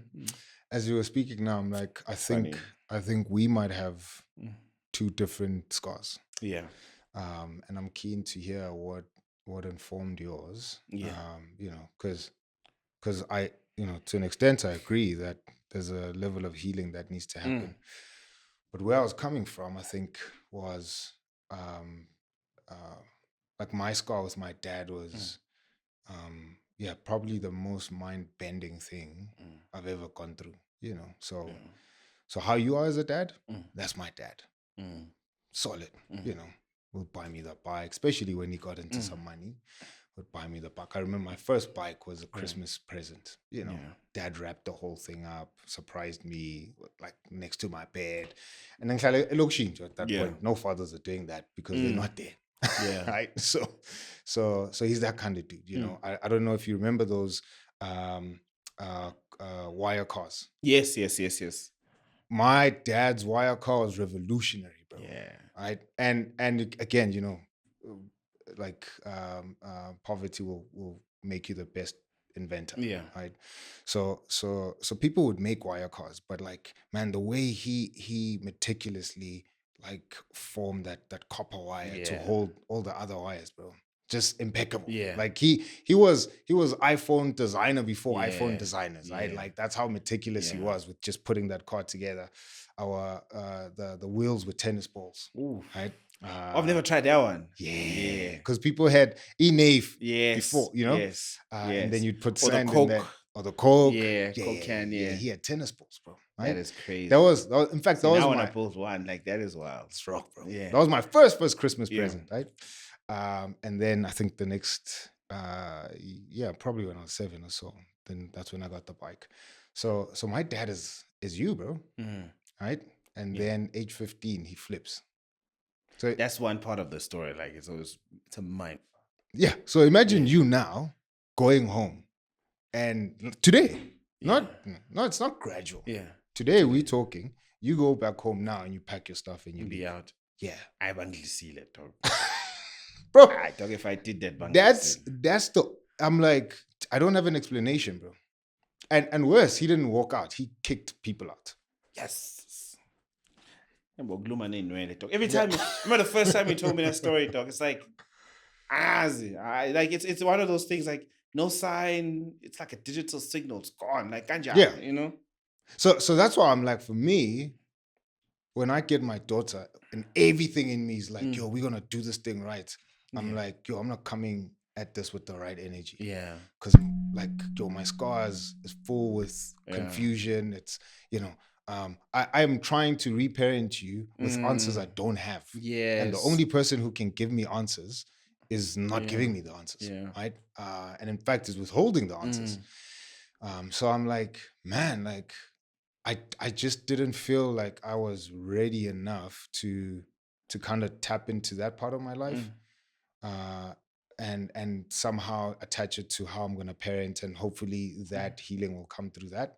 I was like, yo, I'll heal there on my, part of my healing there is me honoring my dad in his absence.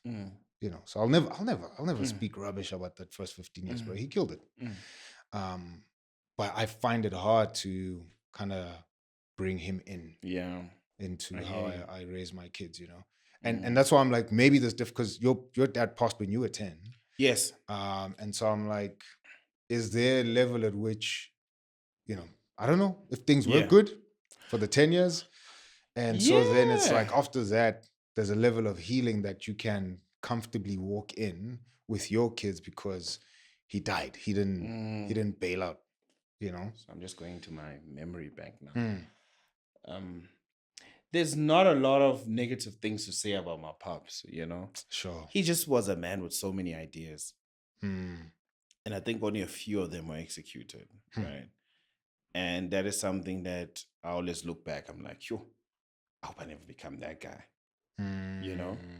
Where sure you had so many great things, but some things you started and you never finished, or some things you did, but you moved on quickly to something else. But he was a lover of education. He was a lover of people. Sure. Those are things I think I took from him. I love people. I think that's why maybe I'm doing so well with radio. Sure.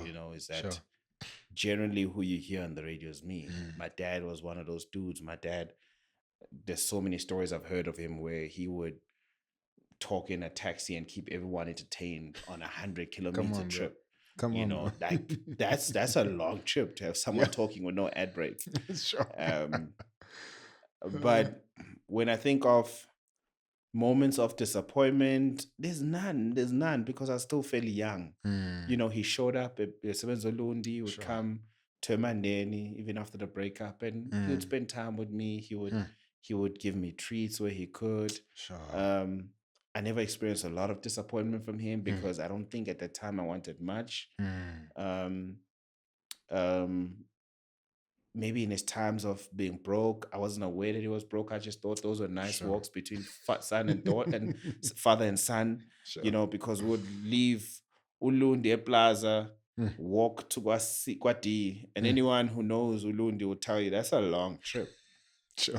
But I wasn't aware that dad was broke. I just thought we bonding. You know what I mean?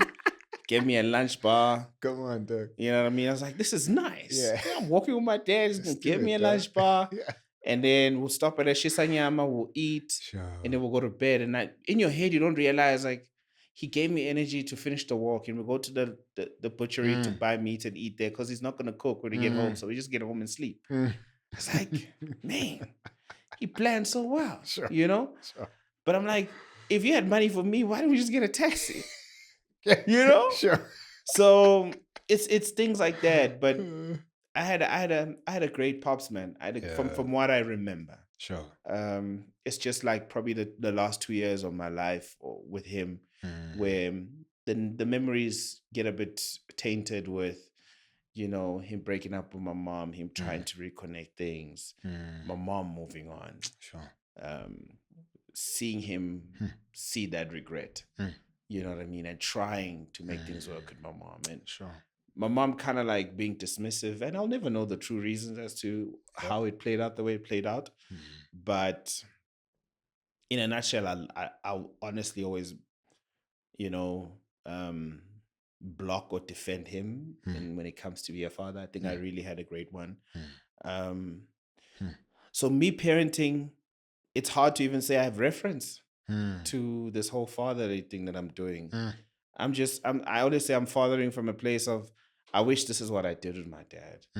I wish this is what I had with my dad. Sure. So sometimes I'm doing things from that, from that place. I want my kids to go to the grade school. I don't want to compromise with that, with education. I don't want to compromise. Like my wife knows, she doesn't even need to tell me winter's coming or spring is coming, because I come from a place where out here, the female figures in my life calling their baby daddies and saying, what. So immediately you register in your head is that, oh, the seasons means kids need things. So you start thinking, when I become a father, automatically, if I need a jacket, the kid is going to need a jacket. Standard. Sure. So I father from that place. Memories of how the women in my life would talk to the fathers, to their children. I'm like, okay, this is what the women would have wanted from the men in their lives. And that's how I try to balance it for myself. But when I think of, what does my wife need from me as a husband? Hey, now I need to figure that one out myself. That's where the movies come in. Sure. This is where books come in. This is where other people's stories come in. You know what I mean? Because some things are not just always materialistic. There's now this emotional support, spiritual support. Like, what do you mean? What, like, and also it sucks because I always say the hard part about raising yourself, and I say I raised myself because I left home at 17 coming to Joburg, and I've been alone all these years. I'm like, it wasn't easy because a certain time, like I think for any young man, when you go through those moments in your life, it'll be great if you have a solid male figure who can help you navigate those moments. I never had that. Sure. So you kind of like pick point things you like from certain men, and you take those qualities and you try and emulate them. Then you meet them, you realize that they're just idiots. They were acting out all these things. That's why I say never meet your role models. So yeah, man, it's my scars are not that heavy, but they are heavy. And sometimes when I do certain things I wish I did with my dad, and I see how my son feels, I'm like, okay, cool. I would have enjoyed that too. You know what I mean? And if he doesn't respond in a way I think he would have responded like, yeah, probably that wasn't cool, But sometimes I feel like certain things we do because you think it was going to work for that age group, but he'll appreciate it a little bit later in life. So everything has its own time, everything has its own place. And also that's one thing I've learned from parenting is that truly everything has its own time, its own place, and just give yourself room to figure it out and find out with your children. But yeah, my scars are not that big, but I've always told my wife that I lost my dad at 10. So my son's 11th birthday is not just his. Because I've always said to God, I'm like, bro, God, when my son turns 11, and you keep me until I see that birthday, that birthday is going to be a big deal. It's going to be a big deal, that birthday. The same way 10 is a big deal, we're getting to 2 digits. But 11, bro. It's a celebration that you've kept me this far. To see him turn 11, I feel like I would have broken a cycle or whatever. You know what I mean? To see him turn 12, thank God, So man, that's it for me. You know what I mean? With my daughter, there's no scar. There's nothing. I had a woman, lots of women raised me. And she came at a time where every part of me was aligned. I think I had her when that's good, bro. I was grown in all ways, So whatever she goes through, I'm ready to take that on, to learn also. Still, I think my wife is going through what I went through with my son. She even put up a story today on Instagram saying, when you're trying to, when your daughter is giving you signs of yourself, Yeah. and you're realizing that this is tough. And she's like, I don't know how you've been dealing with me, Yeah. but this daughter is testing Yeah. me. You know? I'm like, yeah. You're like, now you know. Now you know. I won't admit anything that someone is tough. Yeah. But if you see it, hey man, Yeah. it is what it is, babe. Makes you love your daughter even more. Exactly. Bro. You're I'm not doing the Lord's work. Now she'll understand. That's crazy, bro. Yeah, That's man. crazy, bro. That age thing, bro, is so trippy. Because for me, it's 15. Obviously, that's when my dad left. Oh yeah. So, bro, I hate it because I'm like, yeah, see, my kid is only 7, bro. 15 is a long time away to just deal with this thing. Yeah. And I know how it feels because when my dad left, he was 35. So I remember, bro, freaking out before my 35th birthday. Because I thought, I mean, clearly something snapped. And maybe it's just in the bloodline. Yeah. Like, I'm going to hit 35 and snap. Yeah. You know? So most people look forward to their 35th birthday with, like, you know, great anticipation. This is going to be a milestone. For me, I was like, man, I just want to see if I'll be alive the next day. Because clearly there's something in the water in our blood that just makes us flip. And then I got over that wall. And then I was like, oh, dang, it's not over. Because my kid has to be 15. And it feels like, you know, I was afraid of snapping at 35. Now I'm afraid of leaving for her at 15. And I was like, dang it, like, can we not have any more scars with any other kids? Can this just be it? Right? So I get that, man. You know, that thing is insane, man. And your wife, how is she dealing with that? Because I'm sure she's also aware of the fact that it's 15, 35, all these numbers. You know, they translate differently to you. Yeah. No, bro, she spoke life to me leading up to my 35th. Yeah, she was. If she wasn't there, I probably would have done stupid things, bro. Trying to fight whatever I thought the inevitable outcome would be. But because she grounds and anchors me, she spoke a lot of like, I would have done stupid things, bro. Yeah, I think most of us, bro. Yeah, well, I don't even want to imagine, but I'm like, the fear, you know, and it felt very logical. Like, what's 35 gonna do to you? Like, you know, you're a decent guy. You have all your stuff in order. What makes you think that waking up after your birthday, suddenly your whole body's gonna flip, your mind is gonna change? And I'm like, yeah, it's irrational, but like, I guess that's what scars are, you know? Like, you just don't see all this other gunk underneath. You know, it builds up, bro. Yeah, it builds up, bro. You know, so we might have other chats because when my daughter hits 15, we'll be married for 20 years. Yeah, and we would have known each other. What, 30? 30, yeah. I think, or 28. Yeah. And how old will you be then? When she turns 15. Probably, how old would I be? Yeah, see, my maths is failing me. I know. I did MLMMS. I'm like, yo. Like, my maths had to be deep. Like, what was it? Converted from higher grade to standard grade. No, from standard to lower, my dog. I didn't even know lower grade existed until I saw my matric certificate, dog. I hate my matric certificate. I hate my matric certificate. My matric certificate is proof if you focus on the upper body and not the lower body. Yeah. Because as soon as I figured out, dog, I just need languages. Dog, I still say this on tape. If they could find my matric exam with physics and maths, I only did multiple choice, dog. Because they said you did 33. Right. So multiple choice carried the most amount of marks. So like, if I ace this and I pass. I'm good, dog. Yeah, bro. Like paper 1, paper 2, first multiple choice had 40 marks, but 33%. I just focused on that. Everything else, bro. I just skimmed through. I was like, crazy, it's like, I don't need this anyway for radio. That's bro, wild, like literally, that's what I tell myself. That like, is wild. And my aunt always be like, food, nasi, food. Like, yeah, but I'm so busy on mix it. Yeah. I don't need this. I don't.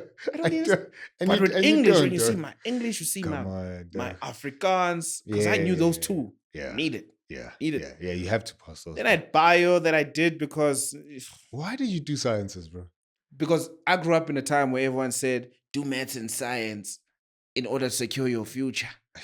Deep down, I was like, I don't need this, man. I could have done business studies. I could have done whatever. But I was like, just in case this thing doesn't work out, Sure. let me use these E's for something. I hope my report never leaks, man. That thing is embarrassing. But it's hard. Yeah. I left that stuff because I was like, it's not fun. I'm not gonna. Yeah. So I just did all the business stuff. Yeah, I wish I did. I was like you. Did about business, about economics. But we could mix. So we were in the year before, like Matt's Lit came. Yes. So we were like proper OBE. Yes. Yeah, and so before the transition, they allowed us to mix. So you could get a dude who does science and history. That's dope. I wish I did more of history, bro. Yeah, it's my favorite. Though. Yeah. History is fascinating. I think the older you get, it becomes like a flossing thing. Yeah. Just that information. Someone asks you about Louis Porter, it's like, and I know his cousin. Yeah, it's like, and he's like, why is I doing it? Yeah, that's crazy. No, bro. Yeah, I don't know how old I'm gonna be. Probably in my late 40s, 40 something, late 40s. Yeah, 40 something. Yeah. This is fine. Just dope. Yeah. So, but let's check in on each other. How we doing with the God willingly, if we're still around. Yeah. Because homies are just transitioning, bro. Like it's crazy. That's the scary thing. That's scary. Yeah. That's scary, dog. Bro, appreciate this. In closing, I wanted to chat about just your way of navigating being in the same industry with your wife. Yeah. I'm in the same industry as my wife. Yeah. People tend to think that makes it easy. I think my wife struggled more with having to separate our lives because they were so intertwined in every single thing that we do. So, and I'm like, over the years, we've seen the benefits of it. And I think we found a language that we can both speak that allows us to exist within the same space and be partners, How has that been for you? I think it's a blessing in disguise, man. Like to be married to someone who's aware of your world. Sure. So when you do certain things, they understand it, so you don't have to over explain. Sure. And my wife's world, I feel like it's like it's like the borders of a page. News are literally what covers all of us. You hate it or love it. Politics are it's how we do this life thing every single day. They impact your pockets. They impact how things move. They impact relationships. So you can't ignore politics. And I think her being a journalist makes me a better broadcaster because there's certain things that I can touch on, and I can just go to my editor in house and be like, yo, no. And then she can correct me, and I could formulate an opinion that's kind of well balanced before I bring it out to the world. Those are some benefits that come with it. And also with her, like when she wants to explore other things, you know what I mean? Me being creative was tapped into other things in business or whatever. I'm able to assist her feed into all these other stuff that she wants to do. So I think it's the yang and yin, what yin and yang. That Chinese. That one. Like it's opposite attracts. I wouldn't imagine being with an engineer or being with a banker. Because how do I explain to her that, babe, I got a set at 12 or 1 to come home to shower and catch a flight to be out because I got to be shooting something. There's certain things that they wouldn't understand. You know what I mean? Like, but yeah, it's beautiful. I'm happy we met. I'm happy we're doing this life thing together. Yeah. Best part of 13 years? Best part is choosing each other every day. The kids, the house, buying a house together was beautiful. The kids, the day I asked her to marry me, I'll never forget that day. because I knew that they would, oh, thanks, Sabby, there's no turning back right Yeah, now. yeah. And I realized that I could be a romantic guy. You know, the thing they say about Zulu men, yes, Come it's on, romantic. Today, Come on, dude. it's romantic. That's in the blood, romantic. dude. Sikazini le nto lena. Yiko basithanda kanjena, uyabona? Hawu mama. Yes, And, voice I mean, that's what happens if you can't be as violent as you are. Yes. And not love as much as Yes. you know what I mean? Like, the reason why I see yes, yeah, siyathanda. exactly. This Yeah, well, violence comes from love, bro. Yes. So there's so many memories traveling the world together, and also finding success together.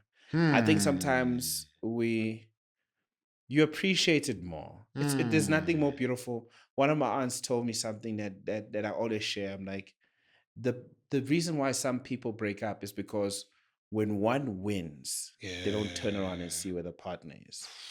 Like find time to wait and pull them up with you. You know what I mean? Because what tends to happen with some people, when you move higher, you start meeting new people. Yeah. Then you start thinking the people you're meeting are better than the person who you were with. So take your partner with you so we can see these views together. So they can understand what's going on. Yeah. Because what's going to happen at some point, they're also going to go higher. It's seasonal, this thing. Bro. You know what I mean? So it's something that I take with me all the time is that there's times where she moves like this, there's times where I move like this, there's times where we both moving like this, but we will never leave each other behind. I always tell her that every day I'm going to choose you, every day you choose me. The day you stop choosing me, it will show. And the day I stop choosing you, it will show. And when it starts showing, these kids will feel it because certain practices and rituals and cultures we've created for our own unit will start to fall apart because there's no continuity. So I think that's also what helps is being aware of what is happening, being aware of the change, being aware of the challenges and not reminding each other. I think sometimes that's what some couples tend to do. You know what I mean? Just because now there's more on your plate, don't make the other person feel like they're not doing enough. People are trying, man. Like, it's just that it's not my season. There's something I need to learn from this season. Just hold my hand through it. Don't remind me of my flaws during that moment. No one wants to hear it. Everyone knows it. But just hold my hand, man. Just be with me. And that's the thing about marriage also, is realizing that it's a vow to each other and a vow in front of God. Yeah. That we say we're going to do this thing till the wheels fall off. Come on, bro. And T's and C's apply for some people. But if we have our intentions really solid, it's hard. But we make it work. You know what I mean? I said I was ending, but I'm not, bro. If you like just giving me we can chat, but that's what I told you. Like, like if we had to do it earlier, because I had to go pick up my boy. You know, then I'd be out. But right now I'm like, yo, he's eating in my gym time. Like, let's go, bro. Let's go. Let's go. When are you having your first meal? Bro, I had a mince and sourdough. Okay. 10 out of nerves. So I was like, you know, let me feed my system. Okay. So I'll probably have like a salad later. Okay. No, I was just checking if you have to eat now, though. You know. And you, what time do you eat? When I get home. Yeah. Whenever I get home. Yeah. So. Yeah. Is there any specific thing that you always have to eat? Like chow, yeah. No. I just try and make my wife's life easy. Whatever she's cooked. Or you just eat. I'll eat. But as of lately, I've kind of tried to I don't even say it's a strict diet, but but I'm just loving more salads. Yeah. It's a weird thing, man. Like, I'm with you. Yeah. I say it's weird because now I'm realizing, I'm like, yo, why do these tomatoes and lettuce actually? Yeah. It's nice. Yeah. And I can try this with this. Yeah. And all these TikTok videos are now popping on my timeline. I'm like, oh, they say, I saw another one. They say you take cabbage. Write this down. I want to try it. You take cabbage, you put lemon, you put a bit of vinegar, you put a little bit of salt, put a little bit of olive oil. Yeah. Oh, bro. And a bit of avo. Fire. Like I'm the person who used to say avos are overrated like pineapple, but now I'm starting to take my words back. Like avo, she versatile, all right. Yeah. So now I'm starting to embrace avo. It just tastes weird. It's just so slimy, but you know, bro, it's amazing. Bro. Apparently, it's good fat. You were possessed. You know what I mean? Yeah. Listen, you just woke up to the light now. No, I think we're getting older. The palate is changing. Come on. So now I'm not saying I'm team Evo as yet. Yeah. I still feel that don't put that ish on pizza. Don't put pineapple on pizza. Sure. You know, everything has its place. I see it. Yeah. I see. Yeah. I wanted to speak about that success thing though that you mentioned. That how did you guys develop the appreciation of where the other person is, Yeah. without crushing the other person, without running too fast. And what does celebration look like for you guys now? You know, when one wins, we all win. Yes. What are those moments, bro, when you're like, damn, we finally got this thing? Yeah. I think it's being aware of what it means to another person. You know what I mean? Like if you starting a podcast has been something you've spoken about for the longest of time and you finally do it. Sure. The fact that you recorded one episode, man, let's book out the club. We did it. You know? Because it's something I even tell my son. It's like once you, and I'll always say to him, do you remember how it felt like when you win? Yeah. He's like, yeah, Dad, you bought me McDonald's. Sure. Like, yeah. Do you remember the times when you don't win? Yeah. It's like, nah, I don't. Because there's no memory that's attached to it, you know? So in his head, he now knows that if he wins, there's just a reward that just always comes to it. So I want him to be addicted to the feeling of winning, but also understand if he didn't win, these are lessons that come with it. Sure. And it's also the teachings with the wife is that for as long as we're trying, bro, we're successful. For as long as, like, that's a chat we're having this year, is that, you know, she's putting that pressure on me to start these things that I have in my head. I've been saying I want to tap into spaces outside of showbiz. I've been doing media for so long. It's time to be a student again, you know? So I've been playing with ideas here, like there's dudes in the world of IT that I'm chatting to, and they're speaking languages I don't get. And I'm a student. My brain is doing weird things. I need to come out of the fog, but it's exciting, you know? Sure. I want to get into spaces where I'm a student, but where I don't know nothing. Sure. I might bleed money, but I do not know what tomorrow's going to come with. I come from a family where apparently we used to be farmers. So I know that deep down, probably if I tap into it, something might come out of it. So with age, I want to probably start tapping into worlds that have no things that don't need advertising. That's the best way to put it. Like needs. Sure. You know what I mean? Needs. People need tomatoes. People need garlic. People need avo. Those are needs. Every meal we eat in this world, somewhere, somehow, you'll find potatoes. You know what I mean? Stuff like that. Sure. So now I find myself in that mindset where you're like, I figured out how to win in this world. Can I do it in another industry? Can I do as great as I've done in this world? So that's where I'm at now mentally. You know what I mean? So, and we support each other. Like she ventured into clothing. She loves children. One thing we discovered when we had kids, every time we looked for boy clothes, we couldn't find the cool clothes. So she's like, let's start a clothing business and start making the things that our son used to wear, Zaga boys. Yeah. And then we had a daughter. She was like, Ish, now it has to be unisex. So we called it Zaga Kids. You know what I mean? And that grew. It was a beautiful experience. She decided to find a shop in Rosebank, and watching her just take off last year was inspiring. You know, I tell her all the time, I'm like, yo, what she did last year, like, dang, girl. At some point, she ventured in selling hair, you know, honeycomb. Crazy, like, that was like, whoa. So whenever there's these moments of trying and just seeing, you know, what we can do, you know, you just point to it, you invest, it's our thing. You know, I don't have shares on paper, but I used to joke and be like, with Zaga Kids, so you're telling me if this thing pops and you become a multi-millionaire, babe, and you decide to leave me, you taking all of this?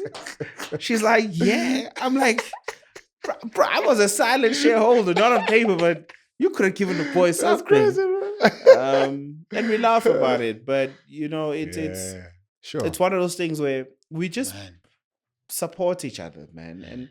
And also being able to hear from your partner to say, this might not work. And you not taking it personally. You know, and because no one will know you better than the person who you share a bed with every single night. Come on. Someone who hears your wild ideas. Someone who knows what kind of person you are.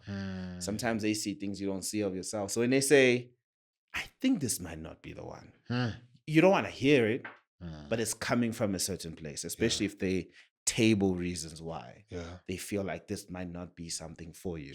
And it happens a lot with certain gigs. Even with podcasts, certain shows I don't go to, because I'm like, yo, please check out this show. They're hollering at boy, should I go? Should I not go? She'll check it out. She's like, it doesn't align with the brand. Come on now. You know, so I got like a free manager. So it's beautiful. You know, it's beautiful.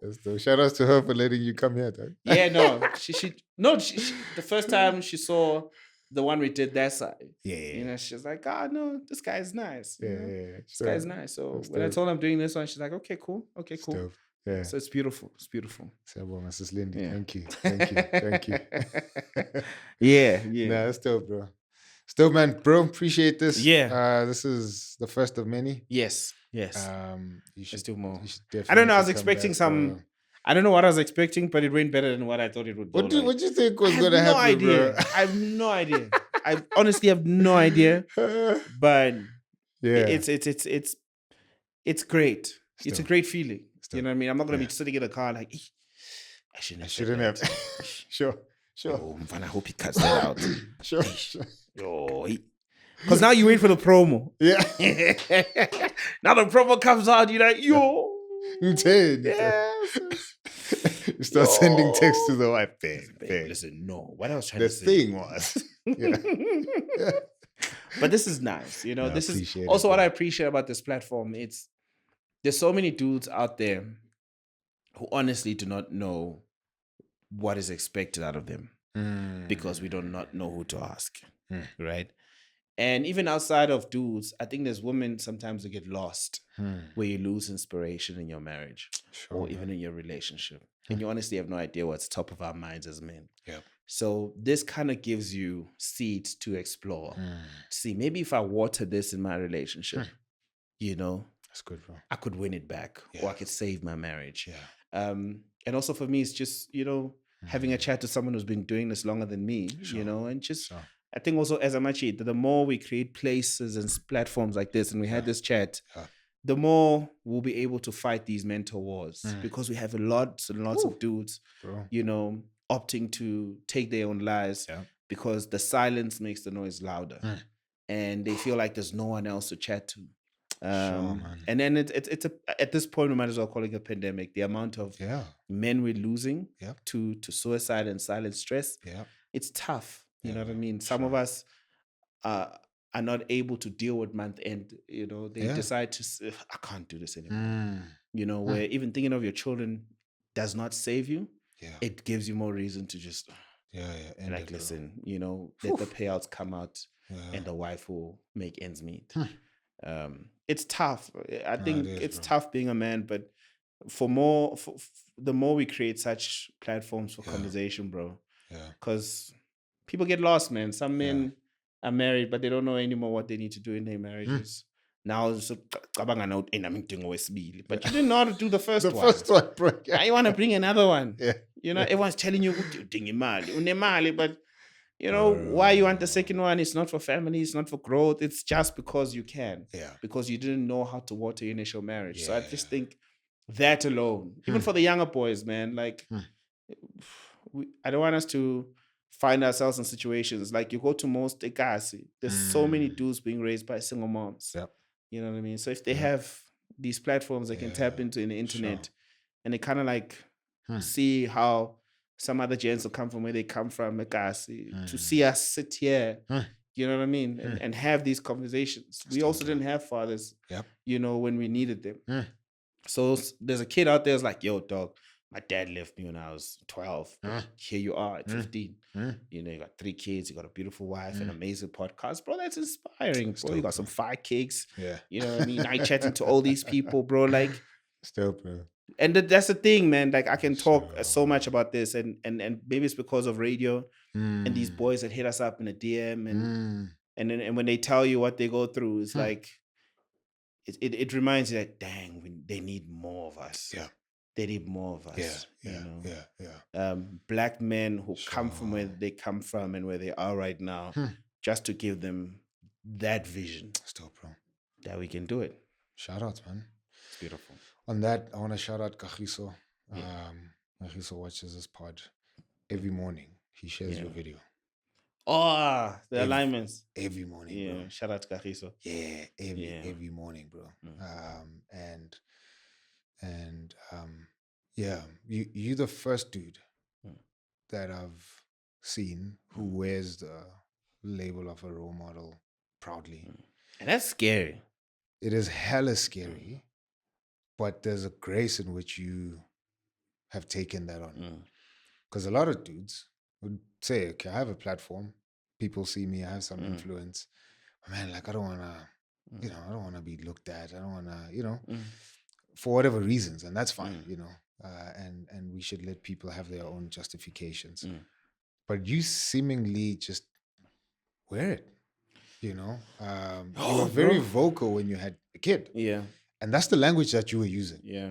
Like, man, dudes are coming to me and they say, bro, Yeah. and at no point were you repulsed by that. At no point were you like, but my chance, I don't want this thing. You were like, yo, man, they coming.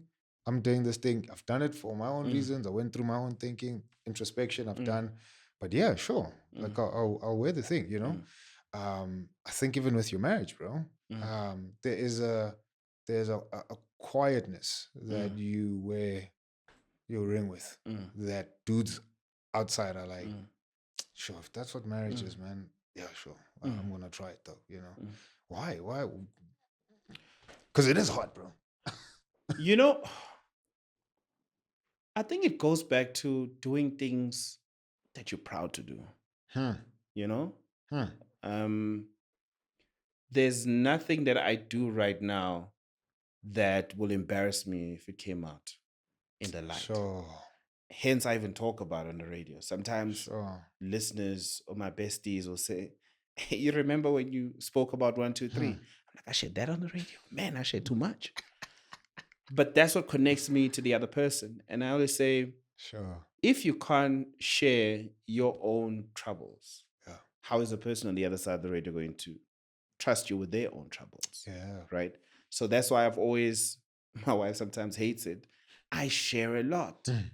And I realize the more I share, there's people who are growing with me in this journey. Like the other day I was at a school, where was I? I was in Cape Town.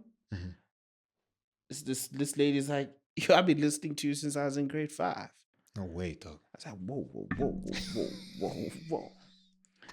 And then she starts sharing the things that she learned listening to me when she got to uni. And she started working. And then you start breaking it down. You're like, man, I've been behind the mic for 17 years, 18. That is, I've taken someone from primary to high school to uni. I've taken someone from uni, first job, marriage. I've taken, like, all of these chapters. Bro. They've had me share my journey and we're growing together. Right?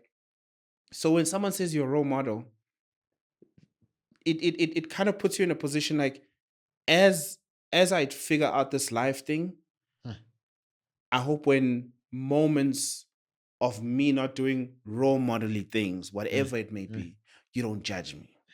Because I'm human at the end of the day. I do not know it would be, or touch wood, whatever. But if I ever find myself in a situation where they say, Sabby not paying his taxes, the sauce was too much, I just couldn't cut the bread. Don't judge me too much. You know what I mean? Sure. It's things like that. Is that I just never want people to put me in a pillar and make it seem like I'm all perfect. I have my flaws. I have my mishaps. So if that ever finds its way, whichever year or whatever it will be, it is what it is. I'm also human. So that's the thing. I always say though, for as long as my kids see me as a role model, everything else, yo. Still, bro. For as long as, like, my son sometimes says, yo, and I remember the first time he said it, I almost had tears running down my eyes, man. It's like, Dad, I want to be like you one day. Yo, dog. Dog, I felt like I won my Grammy that day. I felt like Clean, I felt like my name was in the Hall of Fame. Yeah. It's like, what else do you want after that? Still, you know what I bro. mean? The first time he said it, Still, he was bro. sitting in the back of the car and I was driving.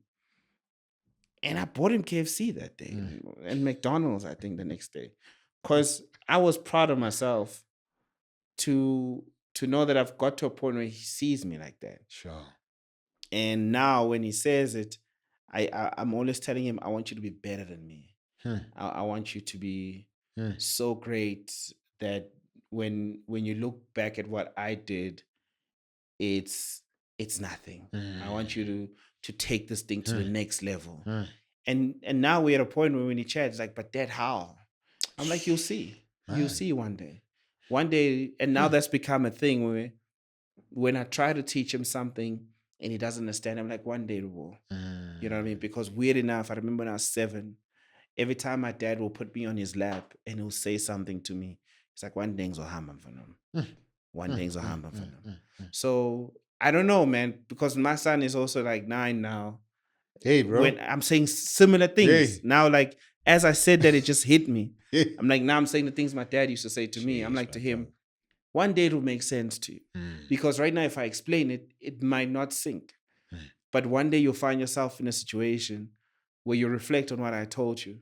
And in that moment, it will click like, you know what I mean? It's like, this is what dad meant. You know what I mean? So, and for anyone, I'll never dismiss that. Like if someone sees me as a role model and they love what I do, I embrace it. And I wear that with pride, and it's just everything I do, I'm proud of. When I made a decision that I want to be a father, I spoke about it on the radio. I remember even joking about it on the radio when we took order the kid in the Val. I was like, this weekend is a big weekend. I got a gig at Capello, but I also got another big gig. Come on, they didn't get it at the time. Yeah. But hopefully now they know. I'm coming back. I'm getting paid twice. Boy. You know? And when I made the decision to marry my wife, I spoke about it on the radio when I made the decision that I'm gonna have a daughter, and I had I remember I had a baby shower on radio, I had a baby reveal on radio.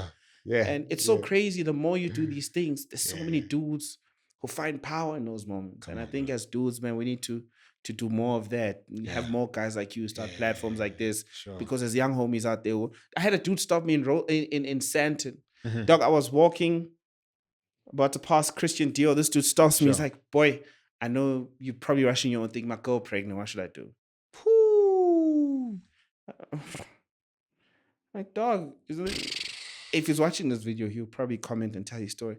My girl's pregnant. We've been vibing for a few weeks now. We're not technically dating. We're just doing our thing. She's pregnant. And I come from a family where if I get anyone pregnant, I need to marry her. Now I'm going to go pay Nhlawulo, And he was just pouring, bro. Non-stop. And I'm just standing there holding a plastic bag, listening to this guy just pouring, because he hasn't had anyone to talk to. Man. And he's just... I'm like, and this is like deep stuff, bro. Deep, bros. Deep scented. People are like... And I'm like, this is a contract I signed. Yep. You know, I had to hear him out. Come on, you know bro. what I mean? But I could tell in those 20, 15 minutes I spoke to that dude, he felt way better when he left. Solid. You know what I mean? I was like, bro, take it one step at a time. Don't overwhelm yourself. It's like, the baby mama doesn't like me. The mom doesn't like me.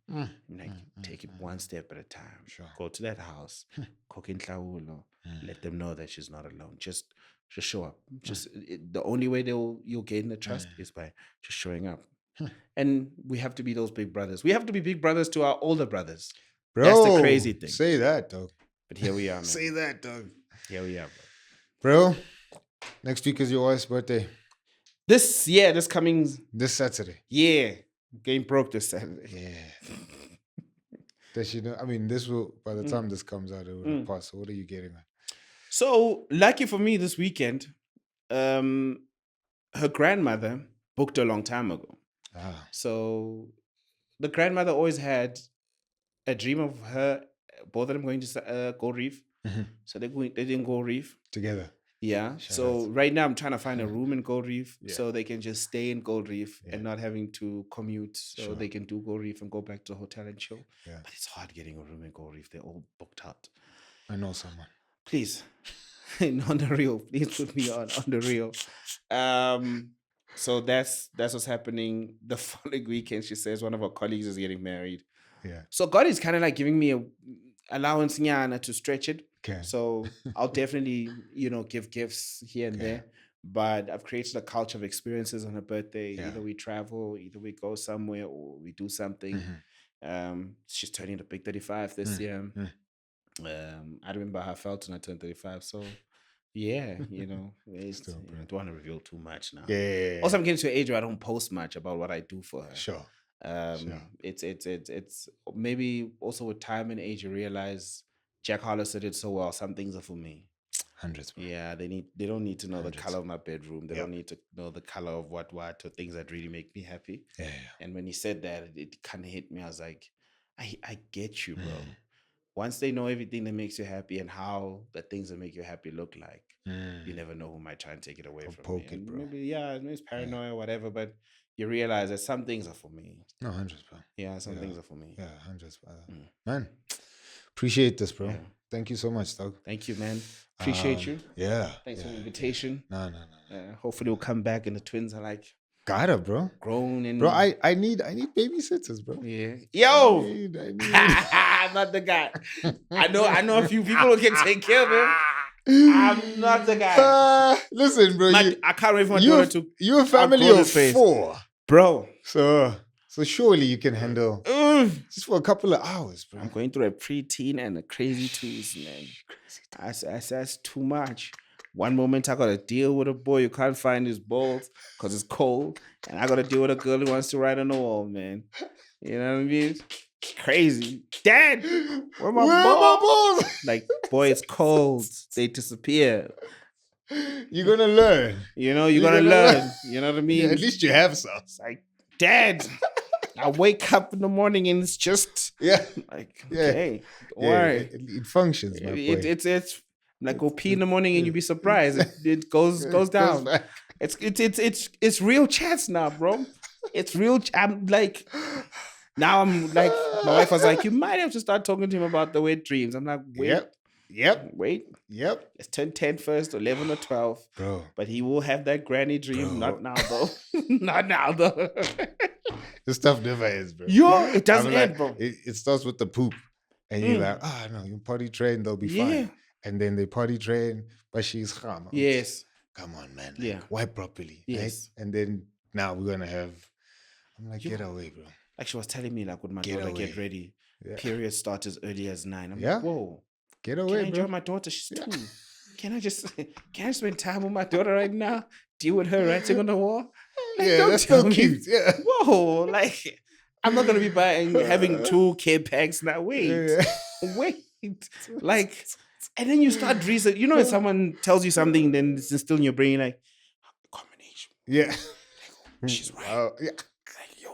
But then you learn that it's the food. So now you're like, okay, cool. Let's control the amount of eggs she's going to have. The cheese. Now you're becoming this controlling dad. You're like, she said I want it to be, what's the normal age? Is it 12? Is it 13? 13. 12, 13, yeah. Yo, bro, if it can happen at 12, I'll be happy. 9 is scary. 9 is scary. 10 is scary. That is scary. But, you know what I mean? It's 10 common. And then it's 6, 5, 16, 14. Okay, cool. That'll be good. Yeah, yo, that's scary though. Yo, that's scary. Anyway. 9. I'm not ready now, lady. Yo. Anyway. I'm not ready. Bro. Thank you so much. Can I pray for you, man? Wow. Yes. I'll never say no to that. It's contract season in radio. I'm taking all these prayers like Pokemon, man. We pray for you, but Father, thank you so much for this time. Thank you, just for blessing us with an opportunity to have a conversation that's not just only for us, but for all those who are watching.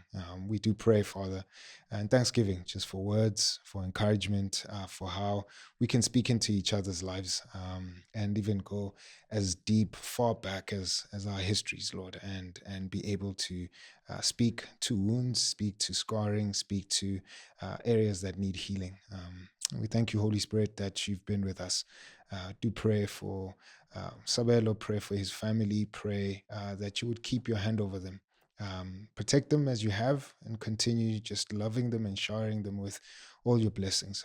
We pray, Father, that they would grow, become a great beacon to society, that they would shine their light to many other families, many other marriages, and that their kids would be exactly what you say in the Bible. There'd be arrows in their quiver, and they'd be unleashed to the world to go change the world for the better. And so we pray, Father, that you would give Sabby just the right wisdom to love his kids, to father them, and more importantly, to love his wife, and so that that love would pour down into his kids, Lord. Pray for him and his work. Pray that you would continue providing for him, that he would realize and remember and even hold on to the truth that you are the source, and not the checks, but you, Lord, that he would trust you. He would know that you have his back, as you always have. Just this incredible story of how you've brought him from where he comes from to where he is now. Thank you for always being a God of your own faithfulness. And so continue being faithful to him.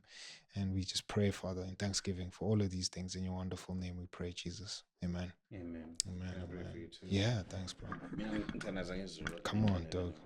Nkulunkulu moyingcele siyabonga wena obwazi kuleli langa liyawufika wena nkulunkulu moyingcele wazi siyawuhlangana sibonge kukho konke uNkulunkulu asenzela khona kunezinye inkulumo esinokuzikhuluma ongazi ukuthi komunye umuntu mayifika emadlebeni zakhe siyomenzelana sibonge uNkulunkulu ukuthi usinike zonke lezi zinto sasiphe sona usivikele kukho konke sibonane singakuboni sibonge uNkulunkulu moyingcele ukuthi usinike ithuba lokuthi sikhulume ngezinto osenza ukuthi sidlule kuzo siphume sila abantu siyibo njengamanje siyathemba ukuthi uNkulunkulu moyingcele kumuntu obukile ekhaya kukho konke akabhekane nakho uNkulunkulu moyingcele amakuthi uyazizwa lezi zinto esikhuluma ngazo uNkulunkulu baba azibone naye aphuma sima kuso njengamanje sivuke ekseni singene enqoleni zomlilo uNkulunkulu moyingcele siyakhona wena wazi ukuthi siyawufika la siyakhona noma singena kuze semoyeni wena wazi ukuthi siyawufika la siyakhona sicela uNkulunkulu moyingcele qhubeka noba nathi umnike uBlack neqembu lakhe konke uNkulunkulu moyingcele bafisa ukwenza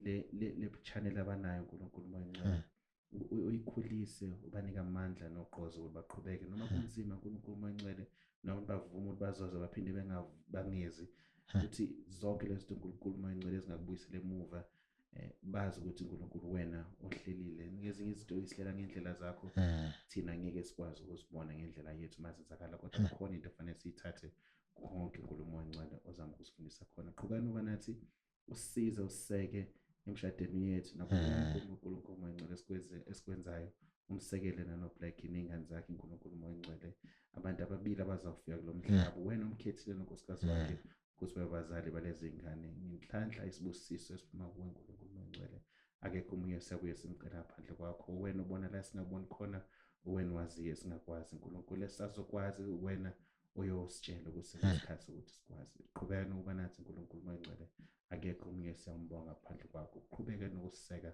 manje uzibuke naphakade amen. Amen. Father, I can't pray in English. Hey man. Some people are like uNkulunkulu uzokuphendula kanjani akunika isiZulu bese uthandaza ngesilungu mfethu. Bro, thanks man. Guys, thank you so much for tuning in. This was incredible. Please don't forget to leave your comments. Let us know what you thought about what we spoke about. But man, from me and the team, we'll see you next week Wednesday. How much a hoodie?